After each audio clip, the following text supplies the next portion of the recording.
Yeah, I was actually diagnosed with high functioning autism. So Oh, that's cool. That's yeah, cool. I'm pretty sure that I've either got ADHD or autism. So like it's one of the two. We're pretty sure my girlfriend's got autism. So like this is why I kind of don't like them using autism as an insult as well. Like 'cause it just seems to get thrown around as if it's like some sort of bad thing. And it's like it's just really like a was it like a neurological variation? Do you know what I mean? Like it's I don't yeah, know. it's just a label to be associated with something negative, a derogative term, regardless of Yeah, whether it actually means anything or not. that's the thing. Like I think some people just use it. I think some people don't even use it in the same even reference in the condition even sometimes. So like it's quite a few words like that. Like and I did actually write a paper defending various uses of words and saying that you could, but like I think it's the fact that like they normally reference autistic behaviors and then usually have an attack. But Well, I think I yeah, don't. the same thing on like retarded. Like that usually has nothing Yeah, to do with the actual condition. It's just a pejorative. Same with gay. Gay doesn't usually have yeah, anything to do with the exactly. actual position. So Yeah. most words are Well, I like think the fuck, same thing. yeah, exactly, exactly. I wrote. I think I wrote a Gitchian Wittgensteinian sort of defense of that, like where the definition, the contextual, the definition of the word is contextual upon the language community, which develops the concept. Yeah, I think Yeah, actually most insults are like that. I don't think any insults are actually I meant literally. words are like that. That's how it works, like really. But I think that the issue is that they kind of do. It's when people reference the actual condition and then say it's negative. That's when it becomes like actual hate speech, I suppose. Um, Yeah, that not that makes a I lot think. more sense, especially than the feminist position of just using the word in a pejorative is somehow hate. Like, no, that's Oh no, I hate. ridiculous. No, I haven't managed to get a feminist to debate as yet. Actually, I keep trying, but like I reached out to Christy Winters. Yeah. I reached out to her. She said she would, but that she wasn't really keen on it because she was because she's a social scientist and I'm a philosopher. And she was like, "Well, I'm not really a philosopher, so you might want to find a philosopher." And I was like, "Well, where am I going to find a feminist philosopher?" So I did. I found a PhD feminist philosopher, PhD student, and she wouldn't debate us either. Like none of them really are willing to defend that position to critique. I've found. They kind of just want to tell you to educate yourself, and the reason you disagree is because you're not educated. And it's like, well, actually, I'm pretty educated. I mean, if I'm not educated, I mean, I'm doing a PhD. If I'm not educated enough to understand this, how much education do you need, man? But yeah, like, it's funny. Yeah, definitely. So yeah, we're live. Sound looks good. I think sound good. Sound good. Question mark. Sound is not God. Good. Question mark. All right. We got a few people in chat. 20 something. Cool. So you're a vegan. I'm not a vegan, but I think veganism is moral, and we both hate Ask Yourself, so we have stuff in common. Wouldn't I wouldn't go so far to say hate. I'd say that we've had issues in the past. I think that he probably hates me.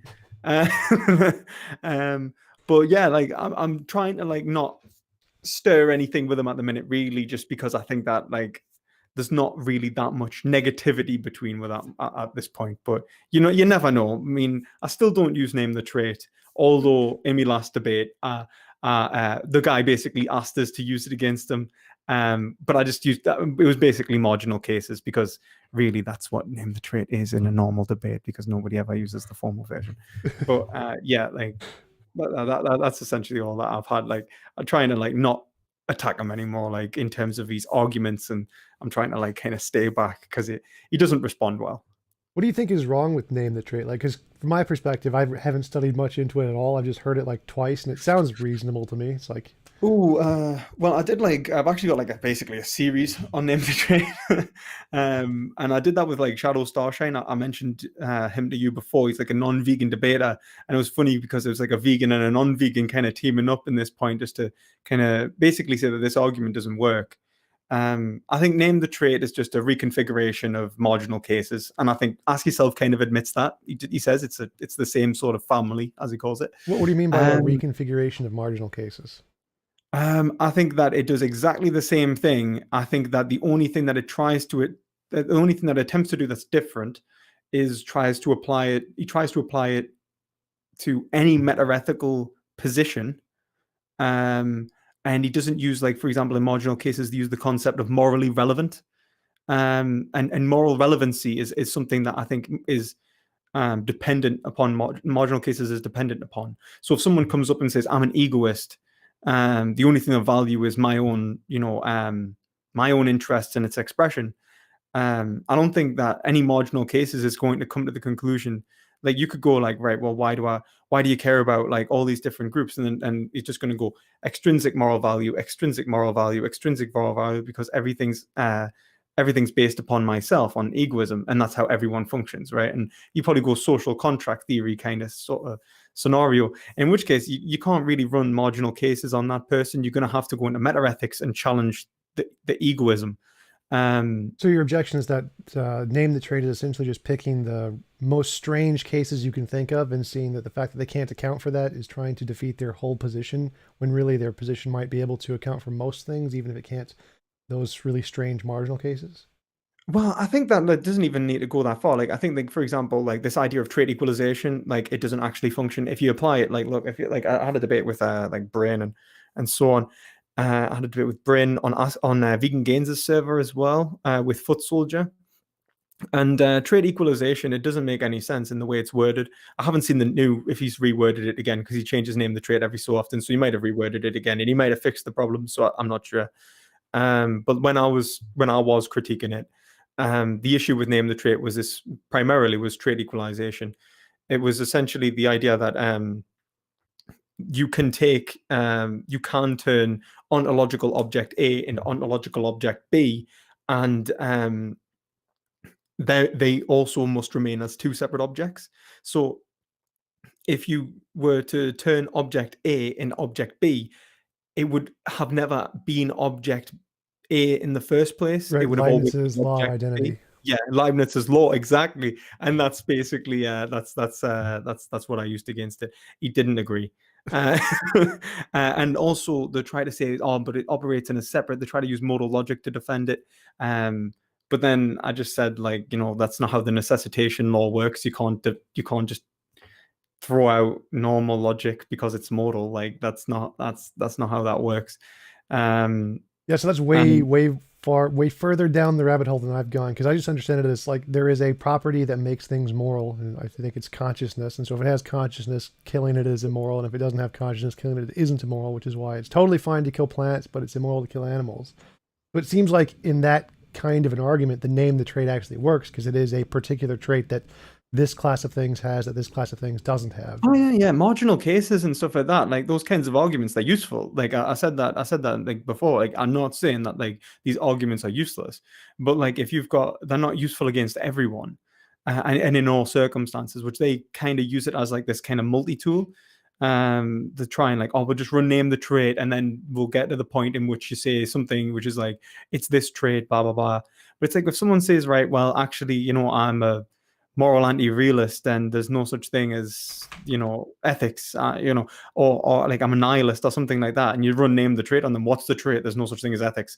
Well, like, it doesn't work. Okay, that makes a lot more sense. I totally understand that as a criticism. That makes perfect sense.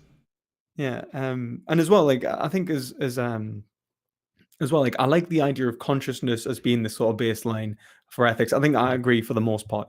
So, like, moving on to like our kind of contention, I think from what I was watching, like, obviously I was watching you debate Dr. Alex Malpass. I think it's Malpass, isn't it? Yep. Yeah. And interesting. Like, I was interested, and I think, to be honest, we agree on almost everything. We talk about imposition of will a lot, and the best of all possible worlds. Um, Imposition of will is very much aligning with my continental roots. Like, I'm a Hegelian. The idea of talking about will is vitally important, and but I kind of want to understand what you mean by will, and whether we mean the same thing. And also, you did say that when you're in a normative sense, when you're trying to work out what is the best action to take, that we have to refer to the best of all possible worlds. So I'll let you speak now. If you want to just say, what was it? Was the what do you mean by will necessarily, and why we should refer to the best of all possible worlds? Well, by will, I mean something sort of like desires, but more generally, like if I want something or decide I want to take a specific path, even if I don't necessarily want it, that choice that I make is my will, essentially. I like this piece of ice cream, or I like to go play that hard video game or whatever. Those are my wills, or what I will to do. So it's just the consciousness plus some kind of choice. Right. Okay. So is that just purely volition then? Yeah, essentially. Okay. We'll get onto that in a second. And then the next thing, oh, actually, let's just run with that first because it's the meta ethics. We'll get to the normative aspect in a minute. So this idea of volition being the grounding of ethics, why would you say that someone's ability to choose would be the grounding of ethics? So, for example, if someone wanted to kill themselves, would you say that in the best of all possible worlds, we should allow them Yes. to? Really? Okay. Yeah, I disagree. Um, um, and I use the concept of will as well. So I would say that someone can be mistaken in their preferences in respect to their interests. And I would say that, when you talk about desires, I think that when you look at desire, it's not a single desire that characterizes the human condition. And it's not a single person's desire for that from that point that also characterizes the concept of will, not just an individual's will, but the concept of will itself, which is a Hegelian concept. You've got like the absolute spirit or universal will, as it is. So in terms of individualistically, if you look at the sort of an egoist utopia in which everyone kind of does what they want and don't get in each other's way, kind of almost Ayn Randian kind of what is it? What the desires of rational men do not contradict one another kind of conclusion, right? I still think that you're not going to be in the best of all possible worlds. One of the reason I would argue that is essentially because you can be mistaken about what is in your own interests. So a heroin addict, for example, who takes heroin might want to take heroin, but will be mistaken on their reasons and justifications for taking it. They may think that this will bring them happiness, whilst this will bring them suffering. And if you can show that, then can you say that they are doing what they are doing their will? And the best person who argues that for this, I think one of the easiest people to kind of grasp is Socrates in Gorgias, and he says, "Is the fool free when he does what he wants, or is the tyrant free when he does what he wants?" And the point is that freedom isn't necessarily at the expression of one's preferences to be purely unrestricted. Freedom is the expression of rational self-determination. And I think that's where me and you would disagree there. I would say that what you are, when I was to say, if it is truly your will, then you should be able to give me true justified reasons for your action. And that was what makes it your will. That you are in possession of it, that you hover over your own existence in a way that you are able to analyze your own existence in a form of self consciousness and know yourself for what you are in a way that would actually bring you happiness. In which case, we would move from preferences to interests. You could say, I am wrong. I was wrong for wanting to do that. It wouldn't bring me happiness. And I could see the reasons for that. Would you agree or disagree with that? Yeah, I would disagree. I don't think it's not about happiness. I don't care if you choose happiness. You can choose to kill yourself. You can choose to do lots of heroin. You can choose to cut your arm off, choose whatever you want. I think the choice is individually yours for whatever reason you want, whether it's good or bad, rational or irrational. Don't care. You get to decide whatever reasons that are your preferences, and you can decide whatever way you want to go with that. That I think is far more moral. I think that, for example, if there's some person who wants to take heroin or whatever, and you force them not to take heroin, that would be immoral. You would be restricting their will. That would be an involuntary imposition on will, regardless of what they think about it. So I don't think that the rational decisions in any way make a difference, or whether or not it's going to make them happy makes a difference, or whether or not it's in their interest makes a difference. I think it's all about just the volition, their choice. They get to decide what they want to have occur to them, and nothing else matters.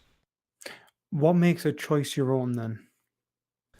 Well, it's just because I'm a determinist, so I think it's purely neurological. I think that your the way your brain processes information to have a preference one way or the other is what makes it yours, because it's determined by your brain, essentially, your Okay. nature, something like that. In which case, can you ever say that you truly I mean, one, I'm not a determinist. I'll get onto that in a minute. But if your choices are chosen, like your desires are given to you by your nature, and the content of your desires are also then given to you by your nature. Um, by that I mean the object from which you desire. Like, like I want this like cup there, like, and I reach out and grab it, and it becomes mine. I have fulfilled my desire, and I feel pleasure. Um, if that's given to you by nature, how can you say that it is yours? And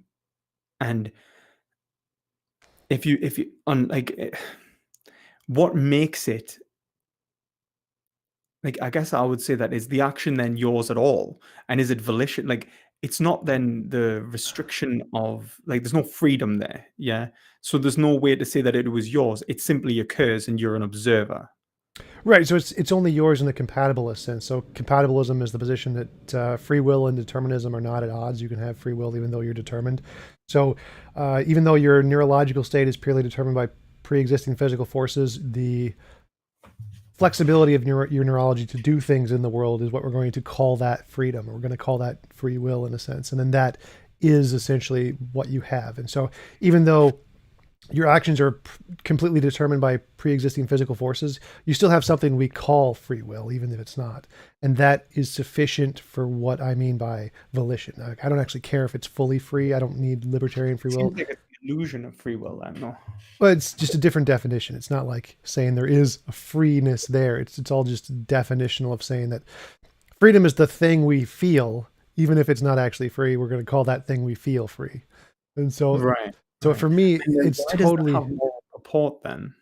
well, because to me, that's what it matters in morality. So I like certain ideas. I would like to play video games and not grow old and have six-pack abs and whatever. And if I could like snap my fingers and get those things, that would be the moral thing, and preventing me from getting those things is the immoral thing. The pivoting point. Why do you want those things? Well, that doesn't matter. Like, it doesn't make a difference. Does it Why? not? Does it not? So, well, it does, because if you find that, like, for example, you wanted those things because you were, let's say let's say like you took a drug and it made you have an intense craving for apple juice, right?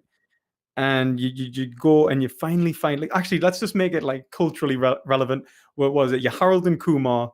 You're searching for White Castle. You need those White Castle burgers, right? So you're high as out. You're on this absolute mission for these White Castle burgers. But just as you get to the door, you sober up. So you manage to get your burgers, but you no longer desire them. Would you say that that would be still moral, or As long as the preconditions were also chosen by you, it's perfectly moral. If someone forced you to want something against your will, then and that's why you want it, then that would of course be immoral. But as long as you chose them, or if it's part of like your natural determination of how you were made through nature or whatever, and it wasn't like pre-programmed by some evil demon, then yeah, it's perfectly fine. So Yeah. as long as it's just your nature and how you grew up and what your desires are, and those are the determining factors and what cause you to desire things, then that's all you need. You can just, as long as you I mean, fulfill those what desires. I mean, what I don't understand is what the difference between nature and the evil demon would necessarily be, for one. Because they're just both pre-programming your action, aren't they? I mean, what's the difference? Well, the evil demon could potentially pre-growing action in any way, which means it's not really your action; it's really its action. But then you wouldn't know intentionality. the difference, just the same as you wouldn't know the difference. Oh yeah, you wouldn't between. know the difference, but that's not the point. Is the point is that as long as it's your will isn't being determined by another acting source, another will of some kind. But it's being determined by another. Oh, you mean like it's only as if it has a will of its own? Right. So if Right. your will is being determined by another will, then it's not your will anymore. It's Well, what's determined the by. difference between the determining? Why does the determining factor of it being another's will versus being a natural process have moral relevancy? Because the moral relevancy of how you gain identity is because you're being developed through some natural process that really doesn't care about you. It has no skin in the game. It's not intentioning you to do anything. And so what gives you an identity is that you get a sense of identity, a sense of desire from that purely natural, unguided process that doesn't care about you. So that Well, I mean, that is you'd gain the same identity from the evil demon. You would no, because just, you that's would just not be aware. Like it's the same. It's the same thing no, because if you because look, that starts with the thing that has the evil demon has an identity already, and so you're getting an identity from an already existing identity.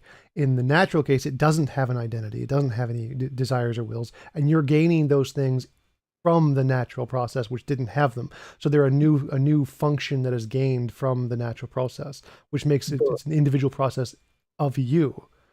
I mean, yeah, but if you look at it, it would still be the same content of your thoughts. It would still be the same content of your desires. It would be the same stuff going on in your head. Um, it could be all exactly the same as it is. You simply, not only could you not tell the difference, there wouldn't be a difference. Your ability to understand yourself would be equal. The only difference would be is that there was a vested interest in your construction. How does that change your identity? It changes the morality of your identity. So it's immoral if a being programmed you a specific way without your consent. It would not be immoral for nature to just have created you and not had any direct intention. So that's the Right. difference. It's not your identity would still be you. You're still you. Okay, so would you say that all forms of social conditioning were immoral? Sort of no. So like social conditioning, like when someone tries to teach you stuff, as long as you're voluntarily a part of it, then it's totally moral. But if you're being What if forced I to do teach it, my children, I don't have any children in case anyone's wondering, but let's say I had children. Let's say I taught my children not to put forks in plug sockets or knives in plug sockets, right? And they really wanted to put knives in plug sockets. Am I wrong? in the best of all possible worlds, yes, that would be immoral. The only reason you're justified in doing that is because if you don't teach them that, if you don't impose on them that involuntary imposition of their will, they're going to have a much greater involuntary imposition of their will, which is the electricity is going to fry their brains pretty nicely. So Okay. so it's you are imposing on their will involuntarily, so it is immoral, but you're only doing it because But there's a greater one. how could that possibly be doing them something immoral that they don't know about if it's purely acts of volition? How could it What be that I am imposing upon them? How could they, if they do not know that they do not want to be electrocuted, they might not understand the concept of electricity, for example. How is it that I can act on behalf of their will if they are ignorant to their own desire not to be electrocuted? I'm not sure what you mean. So both it's still immoral. They don't know that they don't want to be electrocuted, But I but mean, how is it less immoral? Like how is, like, for example, how am I acting morally? Like, so if I'm understanding, you're trying to say that by saving them, I'm doing something less bad. yes. Right. And I'm doing something less bad because they have a desire not to die. Well, they have a desire not to feel pain, yeah. Yeah, or pain. Yeah, either way. Um, and that desire they may be unaware of, is what I'm saying. For example, they may be unaware that electricity would harm them. They may be unaware that electricity, that they do not want to feel, that they do not want to die. They may not be aware that they of any of the consequences that could be negative overall in this scenario. And so, how can I say that I'm acting on behalf of their will if they are ignorant to their own desire in this scenario? Well, their desire is just to stick the fork in the socket. Their desire isn't to stick the fork in the socket and get shocked or and have any consequences. So the consequences are actually contrary to their will, even if they don't know what they are. But how can I say that if their will is purely volition? What do you mean? I don't understand. So if their will is to purely make a single, so if it's just the choices that we make, how can I say that if they've never thought about it, how could I say that their will would be to not be electrocuted? Well, their will is because they can only imagine what they've already imagined. So if there's something else there that they haven't imagined or have no idea what it's going to be, that can't be a part of their will. So right now, their will is just to stick the fork in the socket. Now, if they Right. actually willed to stick the So, fork in the socket and get electrocuted, then it'd be moral to let them do that. but like let's say like it's just to stick the fork in the socket, and I stop them. Um, I've done something wrong, as you say. That's in your ethics. But I've done something right if I stop them. At the same time, it's less wrong, right? Yeah, you've done a wrong. You haven't done a right. Why You've done a is it wrong less wrong? because it's still an imposition on will. It's just a lesser imposition on will. how is it an imposition on, like, for example, sorry, why wouldn't letting them do that be the moral thing in your framework, since there It is no is. will there to impose?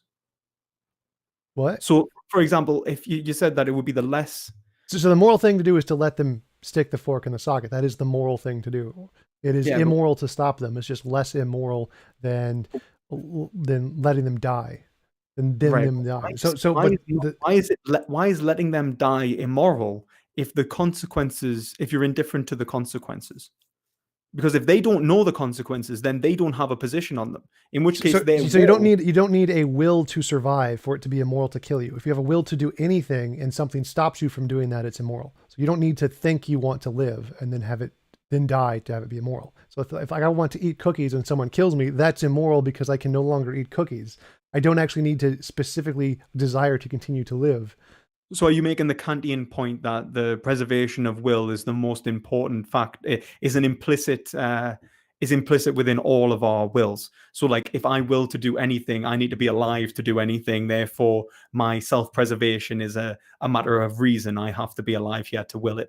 Sort of. It's more like if I have a will to do something and you kill me, then you are imposing on my will involuntarily because I Okay, don't. but then if I have a will to do something, and it kills myself, that's fine. Yeah. That's fine. That's That's fine. as long as you And choose then if it. I, As and long then as if I have a will, but then let's say I have a will to do something and then it kills me accidentally, is that also fine? no, that's also immoral. But the immorality there is done by nature. So if, like, for example, if I want to stick a fork in a socket and I don't want to die, I just don't realize I'm going to die, and I get killed by it, that is immoral. That is an involuntary What if imposition on I my don't will. know? So if I don't know I don't want to die, that's irrelevant because my desire itself is propagating towards the future, which implies a rational need for self-preservation. What? No. So you should morally have the right to stick the fork in the socket. And if you die after sticking the fork in the socket, you have been immorally harmed, just like if someone killed you. So it is moral for you to stick the fork in the socket. It's immoral for you to be electrocuted against your will. But the immorality there is done by nature. So nature harmed you without your consent, which should be impossible in the best of all possible worlds. Harmed you without your consent. I mean, the harm doesn't matter, doesn't it? Because it's the imposition of will. You said it was just Well, yeah, essentially getting harm in is the an way. imposition of will. So if it Yeah. electrocutes you and kills you, it is imposed on your will involuntarily, which is harm. But then doesn't everything in nature impose upon you involuntarily? All consequence? No, because I like cheesecake. Cheesecake does not impose on me involuntarily. I am voluntarily imposing cheesecake on myself. But there are So many let's things say you that do. choose to Yes. eat cheesecake, and let's say, but you cannot choose the sensation the cheesecake will bring you. You can only hope that it will bring you the sensation you desire.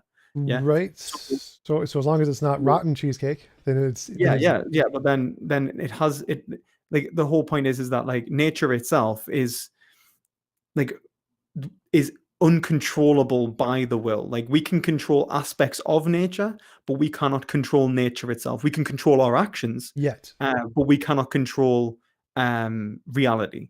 Right. So there's Um, many things in reality that we can't. Like I can't fly if I want to, and that's immoral. I can't get a six pack by snapping my fingers, so that's immoral. If we lived in the best of all possible worlds, we could do that. I could just snap my fingers, get a six pack. I could fly around. I could eat cheesecake and make it taste like blueberries if I wanted to. So in like just like the Matrix, we essentially would just be in the Matrix where we could just make anything do whatever we wanted it to do. So that would be the best of all possible worlds where we did have control over those things. The fact that we don't is horribly immoral. The fact that we are forced into this kind of a world where we can't fly if we want to, or where we can get killed and not have any choice in it, or be able to opt out of suffering. Those kinds of facts are horribly immoral about this world.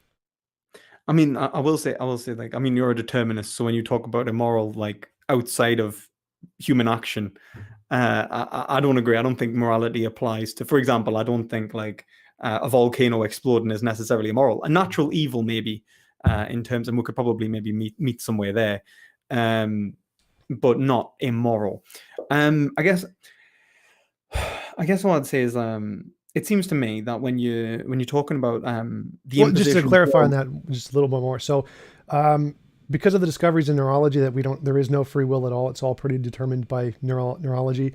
If that is the case, if we assume we are purely determined, then the word morality shouldn't refer to this mythical idea of free volition stuff because it doesn't exist. It's completely farcical.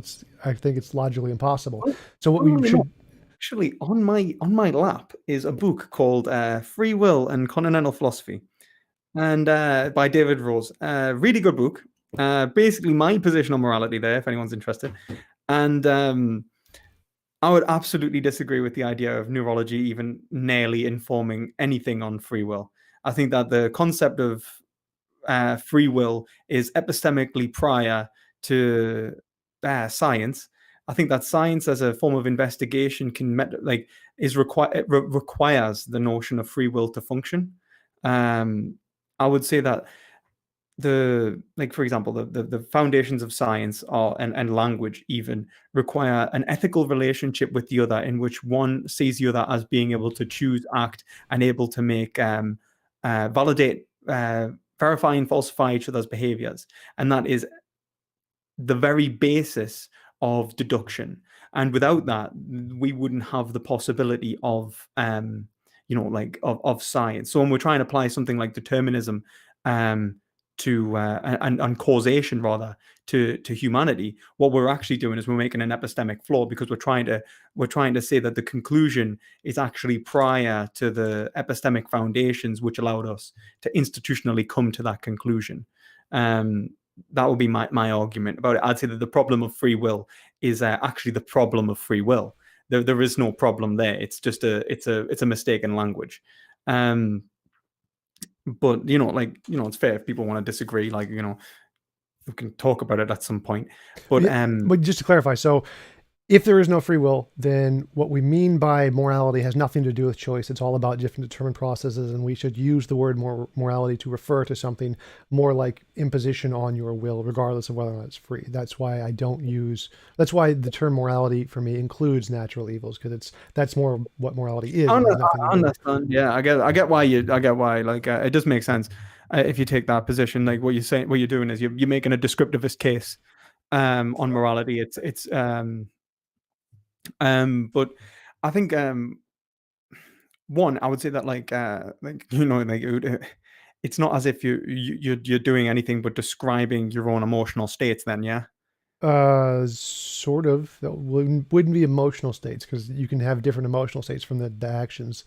So the actions or the choices could have various emotional effects on you. It wouldn't necessarily be the emotional states. But why do you act? You just do?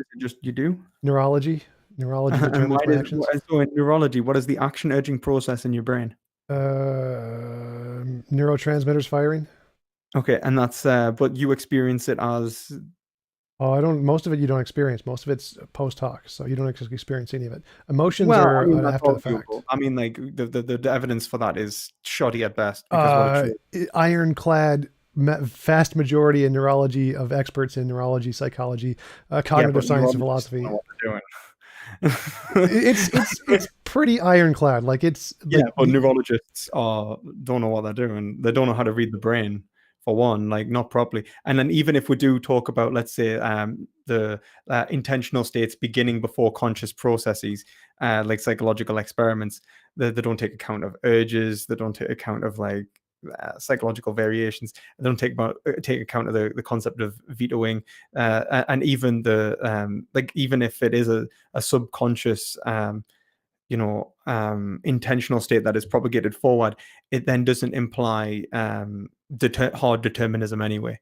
So well, I'm not sure. There's several different things you mentioned there. One, hard determinism as a metaphysical claim about reality isn't what the physicalism about the brain is claiming. So it's not making the larger claim that everything is determined just because the brain is determined. It's just making the claim that our mental actions are determined by physical processes in the brain, regardless of what about ultimate determinism is irrelevant to the position. But there's different kinds of tests we can do for that in the brain. One would be like the future prediction test of, say, pick right or left, and we can just look at your brain and know which one you're going to pick before you do. And that's a pretty good basis based on future testable predictions. But there's a better one, which is we can literally zap your brain and make you do stuff or feel stuff or think stuff just by zapping your brain, and there's nothing you can do about it. That's like, I can make you feel hot by putting you in a hot room. I can make you do something like I know that the test. Well, there's another one. The third one. There's a third one. just wanted to finish my point there. There's a third one which we can damage part of your brain, and then you lose the ability to do that completely. Whatever part of that brain was, like your Phineas Gage case. Yeah, well, I mean that's fair enough, but all it does is actually show, like, if we look at it, like, all it does is show that, like, you can control, like, one, from what I'm aware, like, we've done a lot of this on rats. Like, for example, basically attached a toy car steering wheel to a rat and basically made it run around. Um, that really doesn't show whether the rat experiences free will, like, has the experience of being in control of themselves, or is experiencing an overriding force upon their body. So, like, whether it's actually able to change their mental state is separate. So, for example, what I would say you are, and I think you would agree, would be the consciousness which resides in your body. You're not just simply the body. So if you were to, let's say, have, let's say, brain damage to the point in which you lost consciousness, like your entire current consciousness was destroyed and replaced with a new person who's still identified as TJump, that wouldn't be you anymore. Yeah. Um, I go with the consensus with neurology on that one. So it's literally your brain is you. I don't know. But Like, if your brain, like, the thing is that, like, I think that this is, I think we're going to have a problem with identity one, because I don't think your brain is you. Because if your brain, like, how long do you think you survive for then? Like about 24 seconds?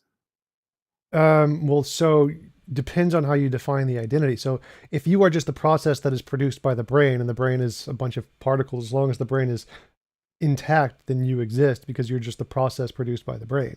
So there's no problem of identity there unless you're trying to define identity as specifically just the conscious state that you have, which deteriorates every tenth of a millisecond. Yeah, there's like, I think Strawson says that, like, maybe it's every 24 seconds we'll have like a quite there's a point in which something changes in terms of the energy in your brain as well. And then, then you've got, like, when you go to sleep and you wake up the next day, is that just like a RAM restart, just bang, you're an entirely different consciousness. Um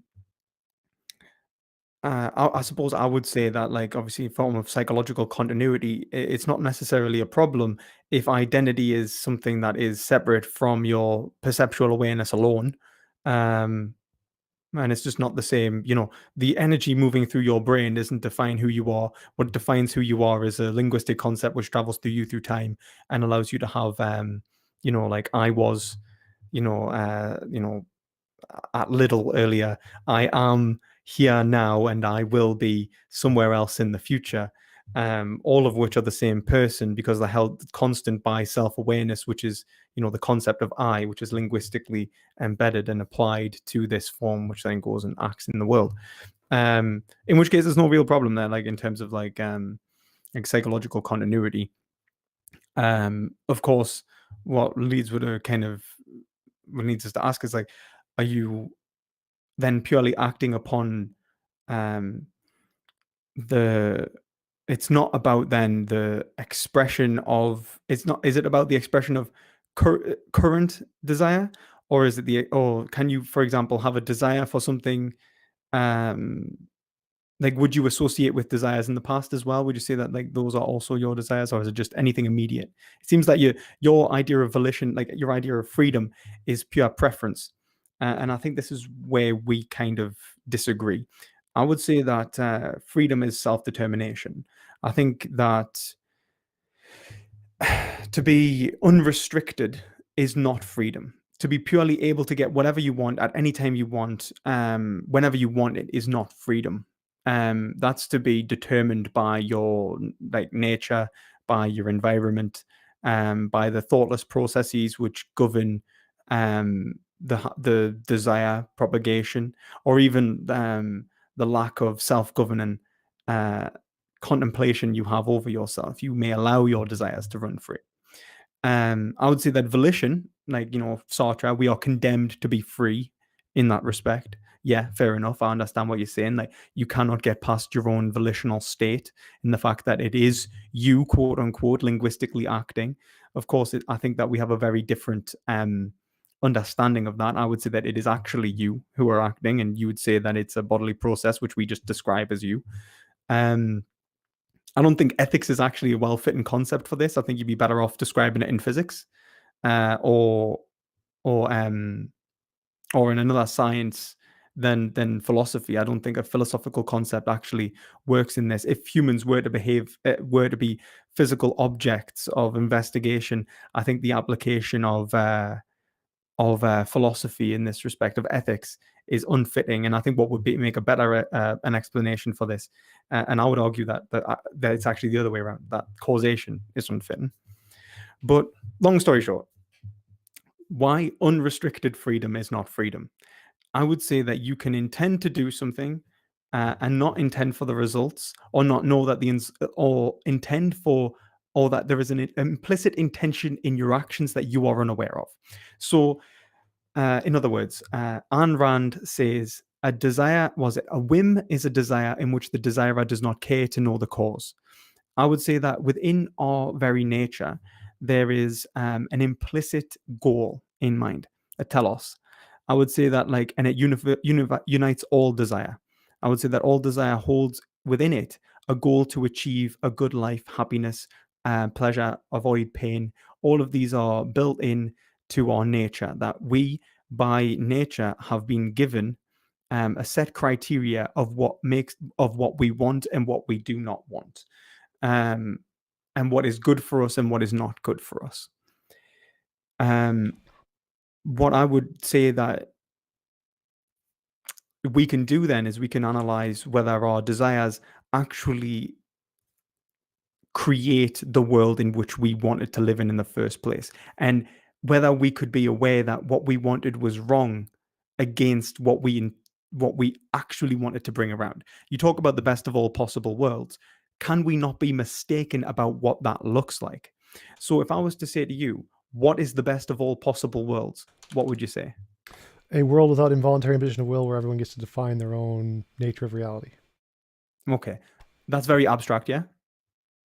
Well, What does it yes, it's the actually look best of all like? possible worlds. Like what? So, Or do you so mean it's like? like so it's like, and it's abstract though, isn't it? Like, so everyone gets to do everything that they want to do at all times, right? Well, no. So Yeah. you can't do everything you want to do. Like you can't impose on someone else's will without their consent, no matter how much you want to. It's only everyone gets their own universe. You can do whatever you want with your universe. Describe the world, the rules, however you want, laws of physics or whatever, and then you can't. But you can never force anyone else to do anything they don't consent to, Why? because that's immoral. Why is it immoral? Because it's involuntary imposition of will. That Why is would that be because it would move us away from the best of all possible worlds. circular? All reasoning, Agrippa's trilemma, all reasoning rests on circular reasoning, every rests or dogmatism. If I'm saying it's true by definition, that would be circular, but the circular, just by giving a definition, is a tautology. It's not circular. So it'd only be circular reason if I'm saying it's What the thing is an unjustified tautology. Like tautology is circular but true. no. So It's for the difference example, between it's the difference between the synthetic and the analytic distinction. If I'm saying it's analytically true, then it's circular. If it's only true by definition because I'm using the definitions, then yes. Why is it you would need to show that it could not be that it would be irrational for it. No. I can just say it must be the case. You have to show no, I don't. No, I be the don't. case. No, I can say it's Yes, synthetically true. I can say it's No, you have to describing. say, No, I don't. No, I don't. You're misunderstanding how the truth works. You cannot, like, for example, I cannot go, the sky is green, and that'll be synthetic, right? But let's say I was to say, like, all, I don't know, so you'll say the best of all possible worlds is the greatest expression of the will, and right. So if I was just to create a definition, like, the greatest happiness is whatever I want it to be, or like the greatest happiness is when I am happy. Well, what makes it the greatest? Well, what makes it, like, what makes the greatest happiness the greatest happiness? Because I'm happy. And then I was to say, like, well, you say, well, what makes you happy the greatest happiness? And you just go, because it's the greatest happiness. That's asserted. It's asserted without. No, you're confusing analytic and synthetic truths here. So if you ask me what do I mean, I know analytic truth is true by definition. It is Right. true because it must be the case. Right. Like a triangle must have again, three sides. let me finish the statement this time. So Sorry. again, I'm saying it's true because it refers to something in the world like a platonic object. If a platonic object of our platonic morality is true, then this definition, if it corresponds to that thing, is true. I can give you what I mean by these terms, but it's true because it refers to the object in the world, which makes it a synthetic truth. And the definitions don't matter. All the definitions are just describing this thing. So it's not true because I'm using the definitions. It's true because it refers to a thing in the world. Okay, so you're arguing that there is an ontologically objective fact that is that Yes. the best of all possible worlds, right? And how do I identify that fact? No idea. We're still working on it. Like the best we got How right would now you is identify that fact? yeah. So the best we got right now is moral intuition, moral progress. Looking at those things, we can draw a line, dotted graph, see if where does it lead, and see if intuit that this thing might be there. So that's an assertion. No, I don't think so. Like it's just. But I mean, it's an intuition without grounding. So it's a unless you're trying to say that there, like, for example, it sounds like you're trying to kind of do a GE Moore, good is good. No, absolutely not. So again, this is exactly like science. Like we see stuff fall, we see it fall at a consistent rate. Let's infer, well, based on this, what is it causing stuff to fall? It's, well, I have no idea, but here's the rate at which it falls. F equals ma. What is ontologically, what is the stuff that causes it to fall? Like Newton, I have no idea. I'm just looking at the evidence, trying to create a principle that describes what we're seeing. Now, so I don't actually say anything about the ontology of what morality is, but I can tell you if it is a thing that in the world, like a platonic object or whatever, then the truth maker isn't the words. The words I'm describing at the F equals ma. That's all circular because there's an equal sign there. Just this word means this word. So if I say immoral is involuntary imposition of will, it's the exact same thing as saying F equals ma. And so if you ask, what do I mean by ma? Well, I mean F. And so obviously that's going to be circular, but that's not what makes it true. The truth maker is the fact that actually it would be. I mean, physics is as ostensive, so you'd point towards you'd be like, I mean that. Yes. Momentum. Yeah. Yes. Yeah. Exactly. So I'm doing the same thing with morality. So when I say something is moral, I'm that thing is the moral thing, and what I'm referring to is like moral intuition and moral progress. So the two evidence. What would you point to? So if I was to say momentum, I would point to an object moving. What would you point to with morality? Moral intuition and moral progress. Those are the two evidences. So moral intuition, that can be a sense. That's just a sense, yeah? Yes. So it's like my seeing, like, for example, if I see an object move, but there was no object there, has the object actually existed? Like if I hallucinated? No, that's a delusion. Okay. And why couldn't we have a en masse delusion about morality? We could. That's definitely a possibility. Okay. So again, like there's a 50-50 chance that it could be really just as a construction of culture, language. There's lots of different possibilities of what it could be. There's many different interpretations in philosophy about the solution to objective morality. Mine is just a hypothesis like any other. Just like in quantum mechanics, you have like 10 different interpretations of physics. It's not like it's not like we have a 50-50 on any of them. They're all just guesses. So none of them are right. Difference is that those fields have like ontological foundation in terms of where you can point towards at least a physical reality which has metaphysical grounding. No, they don't. Physics doesn't make any kinds of assertions about that at all. So I mean, for physics to even function, it has to rely upon the concept that a physical exists. No, it doesn't. It's not a part of physics. Okay, so you don't think that so you think that physics could function exactly the same if there was no such thing as a physical world? Yeah, that's the brain in the vat argument.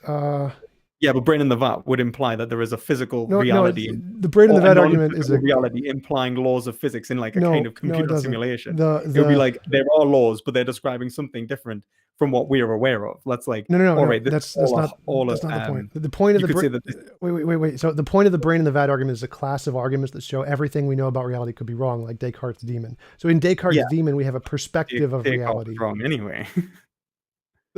Descartes was not wrong about that. Descartes was wrong about idealism. But the point is that everything we know could be wrong, and it only works in the sense that we perceive it to work. So it's possible physics isn't describing anything. It's just an imaginary construct in our heads, and that there is no physical world. Idealism is true. That's one of the things idealists argue, is that physics works perfectly fine, even though there is no physical world. It's just idealism and stuff. There's no contradiction there. What I mean is that like what physics is describing is implied within the metaphysical. Like there is an epistemological foundation for what physics is necessarily able to function as in that we are experiencing a physical world. That whether it is physical or not, like in terms of like ultimately like the physical reality is indifferent to how physics functions. Fair enough, but in terms of like how the necessary conditions from which physics is reliant, physics would not function the way it does as a deductive field if it was shown that physical objects did not exist in the way in which we are experiencing them. The field would actually have to modify and change, which does happen, and institutions do modify and they do grow, and you see like modifications from like alchemy to science, for example, and like the improvements of like various fields. But like in terms of the foundations, like the metaphysical foundations for physics, they're implicit within the and even the epistemological foundations for physics in terms of how our reasoning functions. No, when you're talking with Descartes there. So that was the same thing you said earlier about that free will was the underpinnings of science and those things. That's absolutely false. Like science makes no metaphysical ontological claims about reality at all. It just assumes them. How would we choose, like for example, how would we act within a field, right? Like wait a minute. See, I've actually got to see if I can get you a quote. I'll get you a nice quote.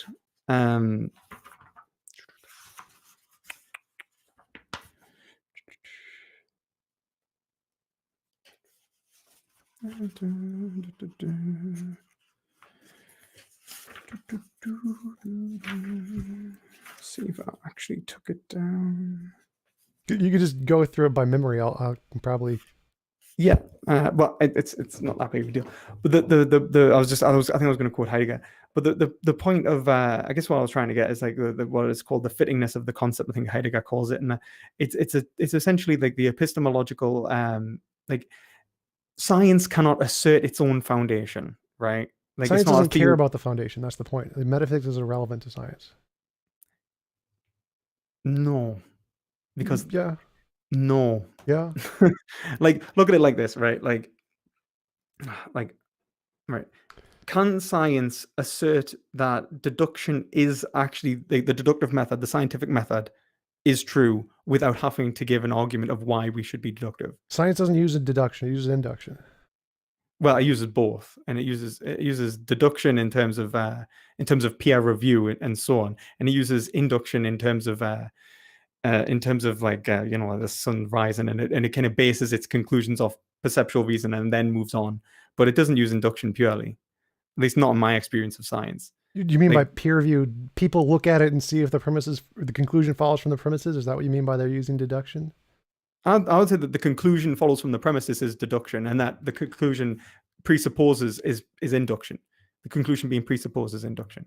Conclusion being, well, that wouldn't be induction. That's presupposition. No, induction is the conclusion being attempted to be proven, and then you search for the evidence. Deduction is finding evidence and then attempting to come to a conclusion. Well, that would be post hoc reasoning versus future predictions. So deduction is where the conclusion necessarily follows from the premises, and induction is where it's just probably follows from the premises. So yeah, but like in terms of method, induction would be to stipulate a conclusion and attempt to find evidence, and deduction would be find evidence and then stipulate a conclusion. All science is look at evidence and then stipulate a conclusion. So yeah, I would call that deductive, and Karl Popper would also call that deductive. That's what I'm kind of going off. Okay, so by deductive, I'm just using the strict philosophical sense of the conclusion necessarily follows from the premises. So in science, it's always you look at evidence, then try and make a conclusion, for sure. Yeah, which is what I would say. That's how science, like that. I would say science is trying to do that when it's using the scientific method. It's looking at evidence and then looking at the conclusion. Definitely. In which case, I'd say that deduction only works through the ethical relationship between individuals. Ethical relationship between individuals, like there could be no individuals except me in the universe, and I could still use science. No, your own reasoning would be you'll be unable to verify or falsify your own reasoning. Don't need to. I don't need absolute certainty. You could see like even your ability to conceptualize reality would be impossible. I would say that, like, for example, what holds concept, like for example, so let's do you know anything about Wittgenstein? Some, like his book, the Tractus Philosophica, whatever. The Tractatus, yeah. What about the Philosophical Investigations? Have you ever? Yeah, this is one of his other ones. Yeah, that was the one after, right? So the Tractatus is like science is like for like absolutely like everything is an atomistic fact. the philosophical investigations is essentially like Wittgenstein coming back saying that everything he said in the Tractatus was wrong. Some people seem to think that they're compatible, but really it's a very, very sharp distinction from the Tractatus. Essentially, what he's trying to say is that like concepts function in a way, and this is also Peter Gitsch. There's a great book if anyone's interested in it, called Mental Acts and Their Objects. It's like a really thin book. It's like philosophy of mind. It's interesting stuff. It's not easy, but it's interesting.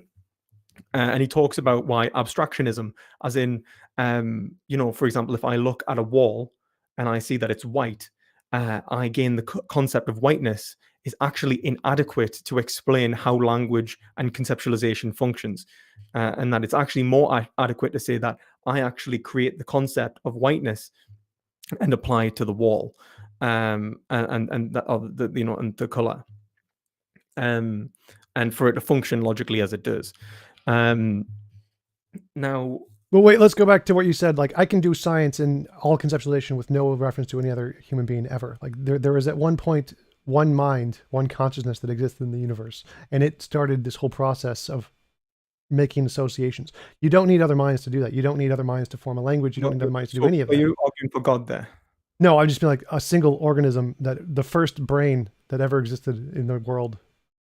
But wait a minute, what? Wait, we'll get onto that in a second. Because you said you needed reference to other people to make sense of like how physical reality or reality as a whole, ontological reality. Right, yeah. And so I'm saying you don't. If there was at one point there was a single brain in the universe and it was doing all of this stuff without any other brains. Like, you don't need reference to any other human being. Like, there are many cases where there is a single human being who lives like in a forest on their own, or who was like abandoned, and their brain is working just fine to make these associations without reference to any other human beings. You don't need that at all to do science. You don't need that at all to do conceptualization. They're not incapable of inducing a concept. I'm just saying they're incapable of understanding their own concept. They're incapable of forming deductive arguments, is what I'm saying. What? Like, that makes no sense.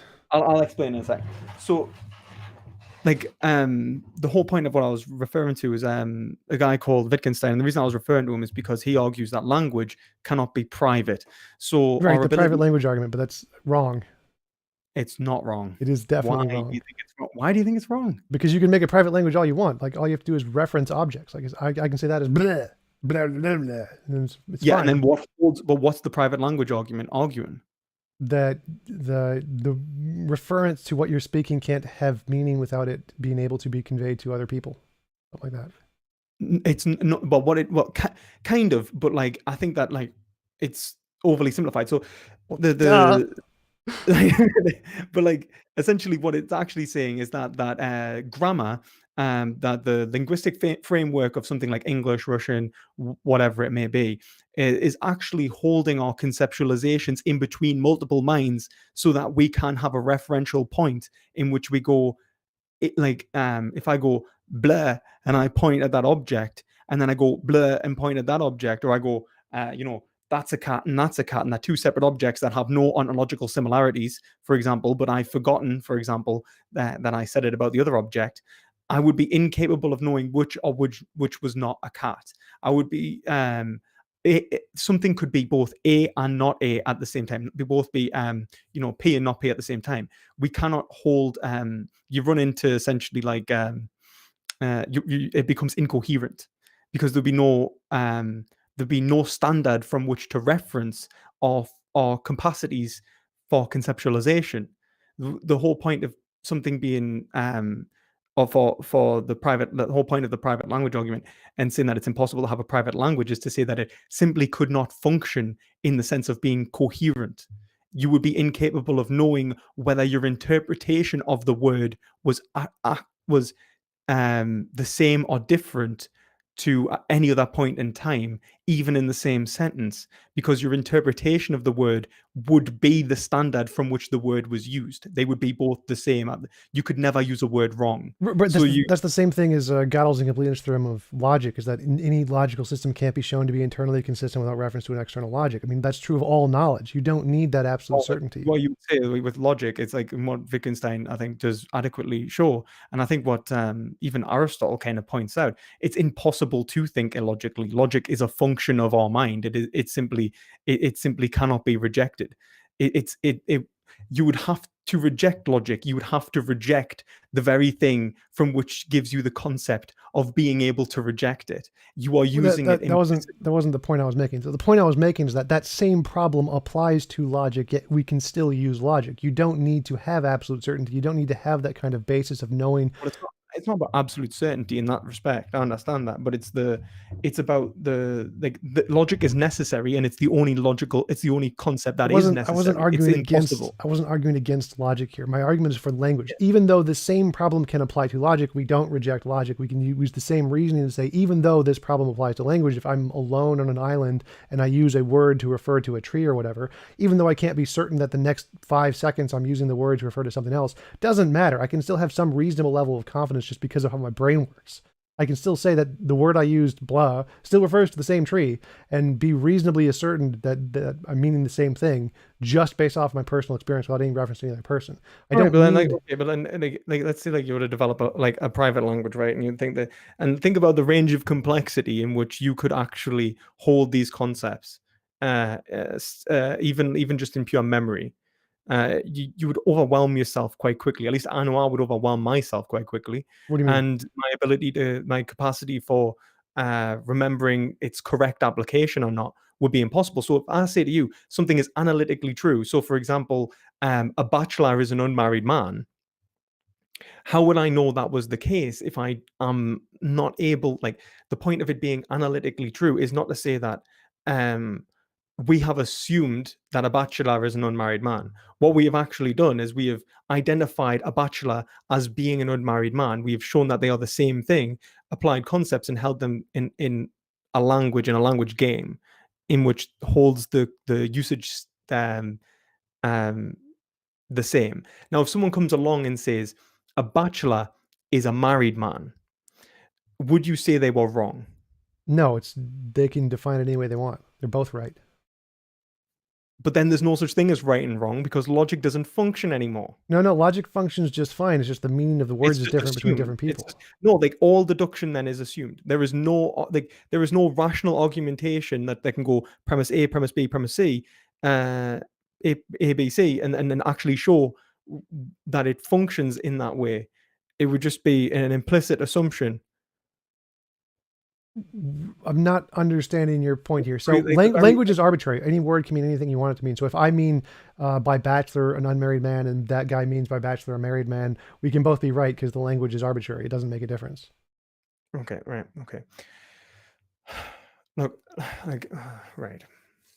But for logic, would agree that for logic to function, we'll have to identify metaphysically separate, at least nominally, separate objects. Yeah, like A, B, C. Yeah.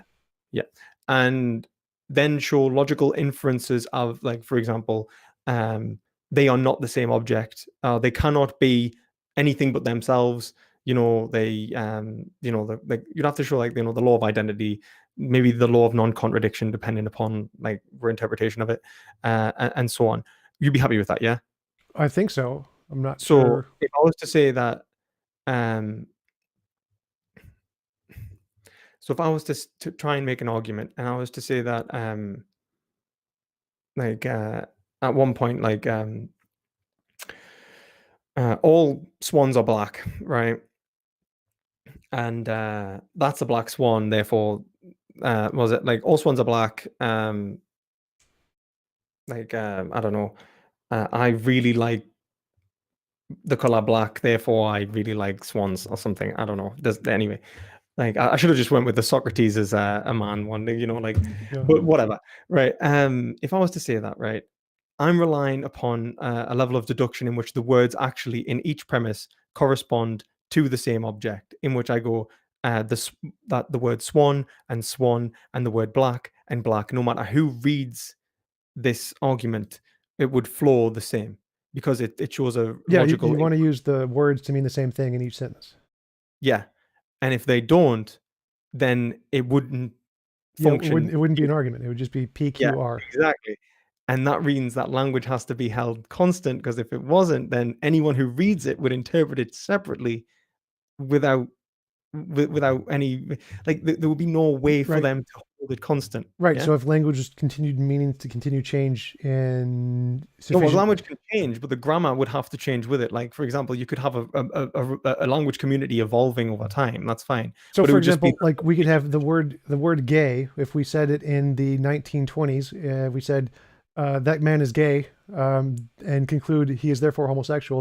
That sentence would not make sense to someone in like the 1850s, because then the word 1850s gay meant happy, not yeah, homosexual. I agree. So No, language, because they're from a different language community. right? So language does change. That's not a problem. The fact that Yeah, language language can changes. change. It can be relative and change within a community, but it cannot be individualistic and change within a person's mind. Because if it was dependent upon their interpretation, they wouldn't be able to show whether their interpretation was actually correct or not. There'd be no way to verify or falsify whether their reasoning was functioning adequately or not. Right. So, like, everyone would be capable of asserting the truth with equal merit upon a claim, regardless of evidence. Right. So I can just, again, so logic is a language that describes reality. Reality exists prior to logic.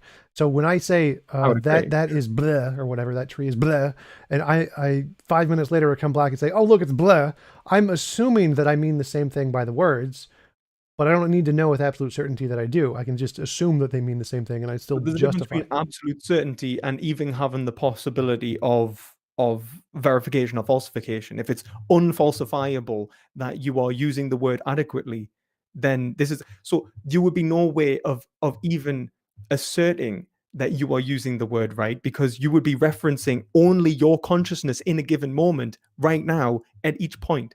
You'd be like, you wouldn't even like, so for example, if I walk past the tree and I go like tree, and then I come back and I go tree, and the tree is a private word that I've made up and not something held constant within English or Russian or whatever the hell language we want to put it in. Then in each scenario, all I'm doing is pointing at an object and naming it tree, because the standard doesn't exist. It's simply my consciousness, which is I'm relying upon myself to hold it still. It becomes subjective. Truth then it's still would subjective. become subjective. It's still subjective, even in a larger culture with lots of people. It's just contingent on the group instead of the individual. But you not see how truth would be subjective in this scenario in terms of if we're no, I'm saying the same thing applies to the society. The number of consciousnesses make no difference to the argument. It's always going to be like, we don't know with absolute certainty that is going to be the case. It's always that. That's what we rely upon is probability, right? Yes. So there's not a problem there. There isn't a problem there. I can be alone and call that tree and then be confident that it's still tree when I come back. That's perfectly reasonable. I have no issues there. There's no logical problem there, even if I don't have absolute certainty in that case, or what I call absolute certainty. You don't need that. What you're talking about isn't the problem. Like, yes, you're right. I can't be certain, but I can be reasonably confident that when I come back and say tree, even though that's just a word I made up in my head, it still refers to the same thing. I can still have confidence in that, even though I can't to know whether you're using the same bloody I don't word. need to. I don't need to. I can have confidence. I don't need to know. Yeah, but your confidence is irrelevant to the truth.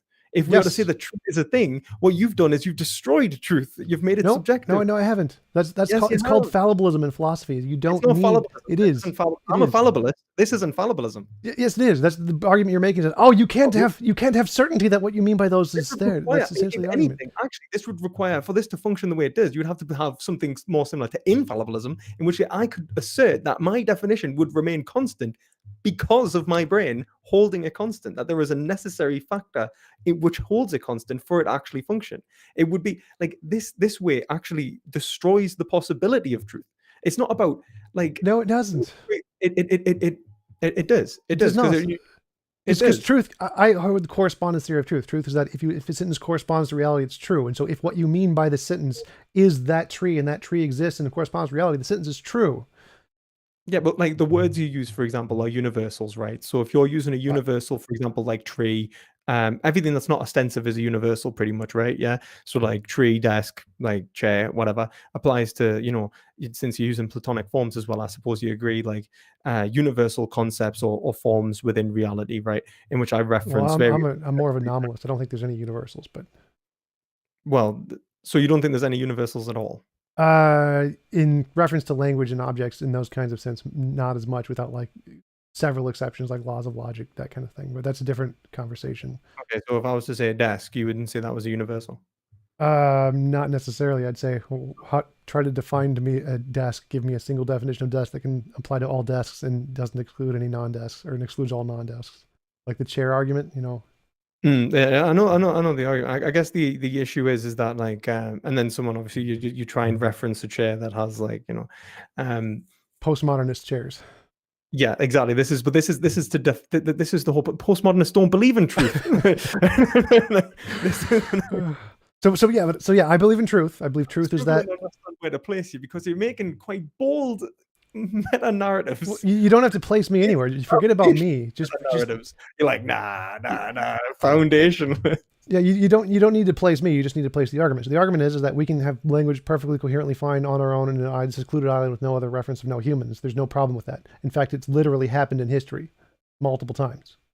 Well, like individuals have constructed their own private language and it functioned not as the same deductively with a language. I mean, like one, I don't think that's actually one. Like, I don't know whether it's possible to even to know whether that's true or not without actually finding someone on an island.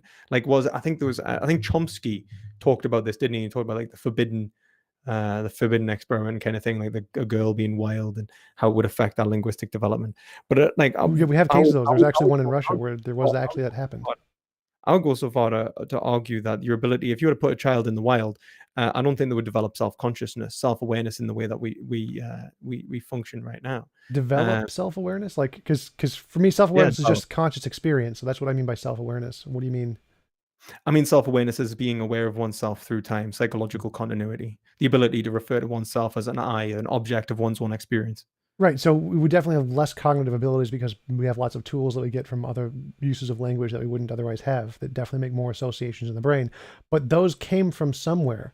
They had to have developed in human history from an individual with a brain.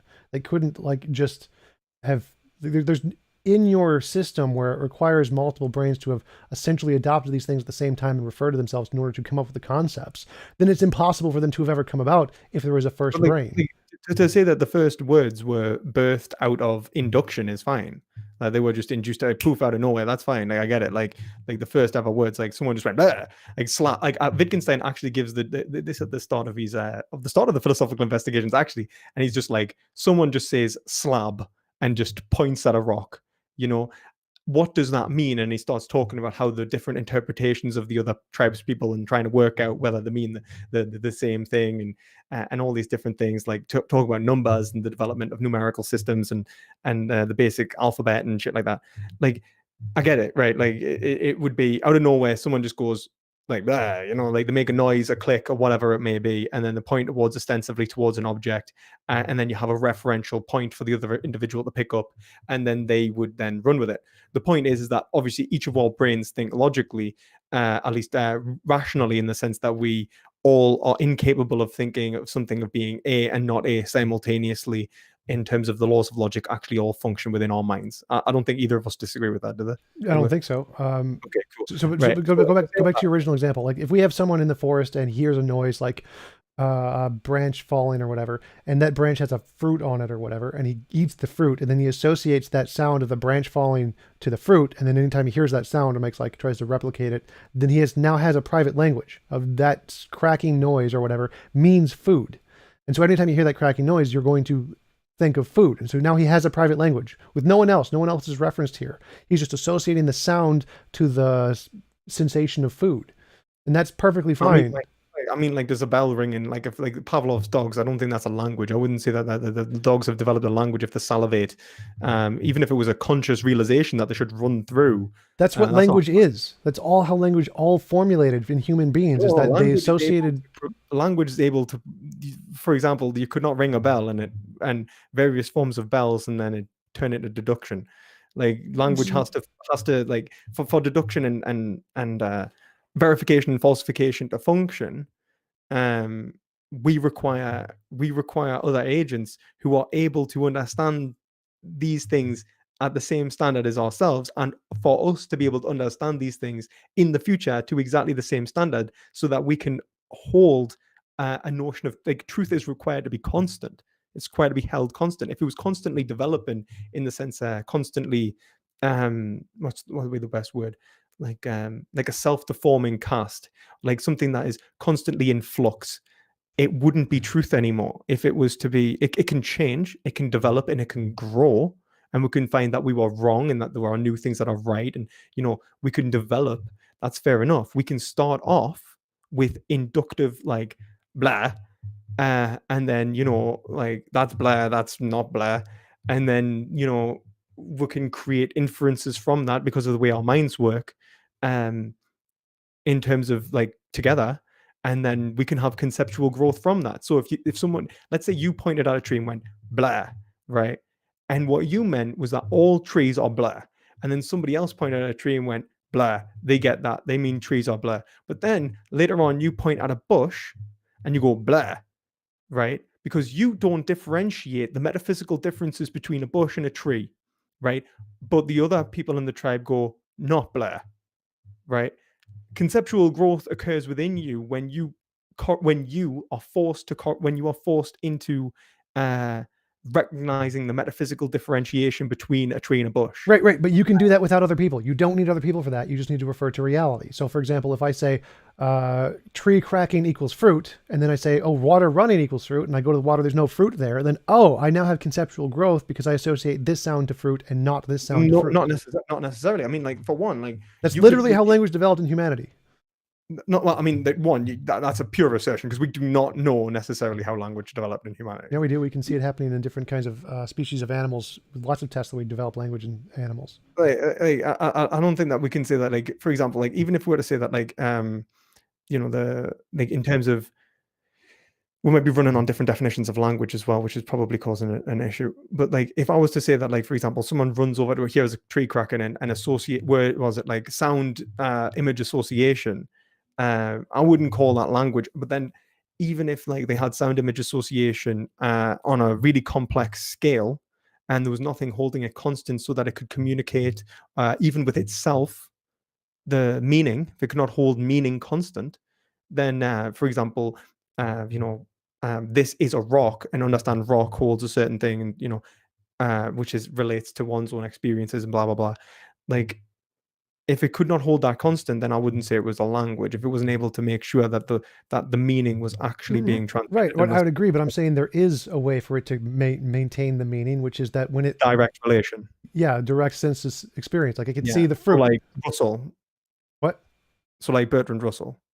I'm not sure. I don't really care enough about other people's philosophies to try and research into them. So, like, Bertrand Russell has, like, he argues a very similar thing. But then in this case, you also find some problems with this. So, for example, when a blind man uses the word, I see what you did there.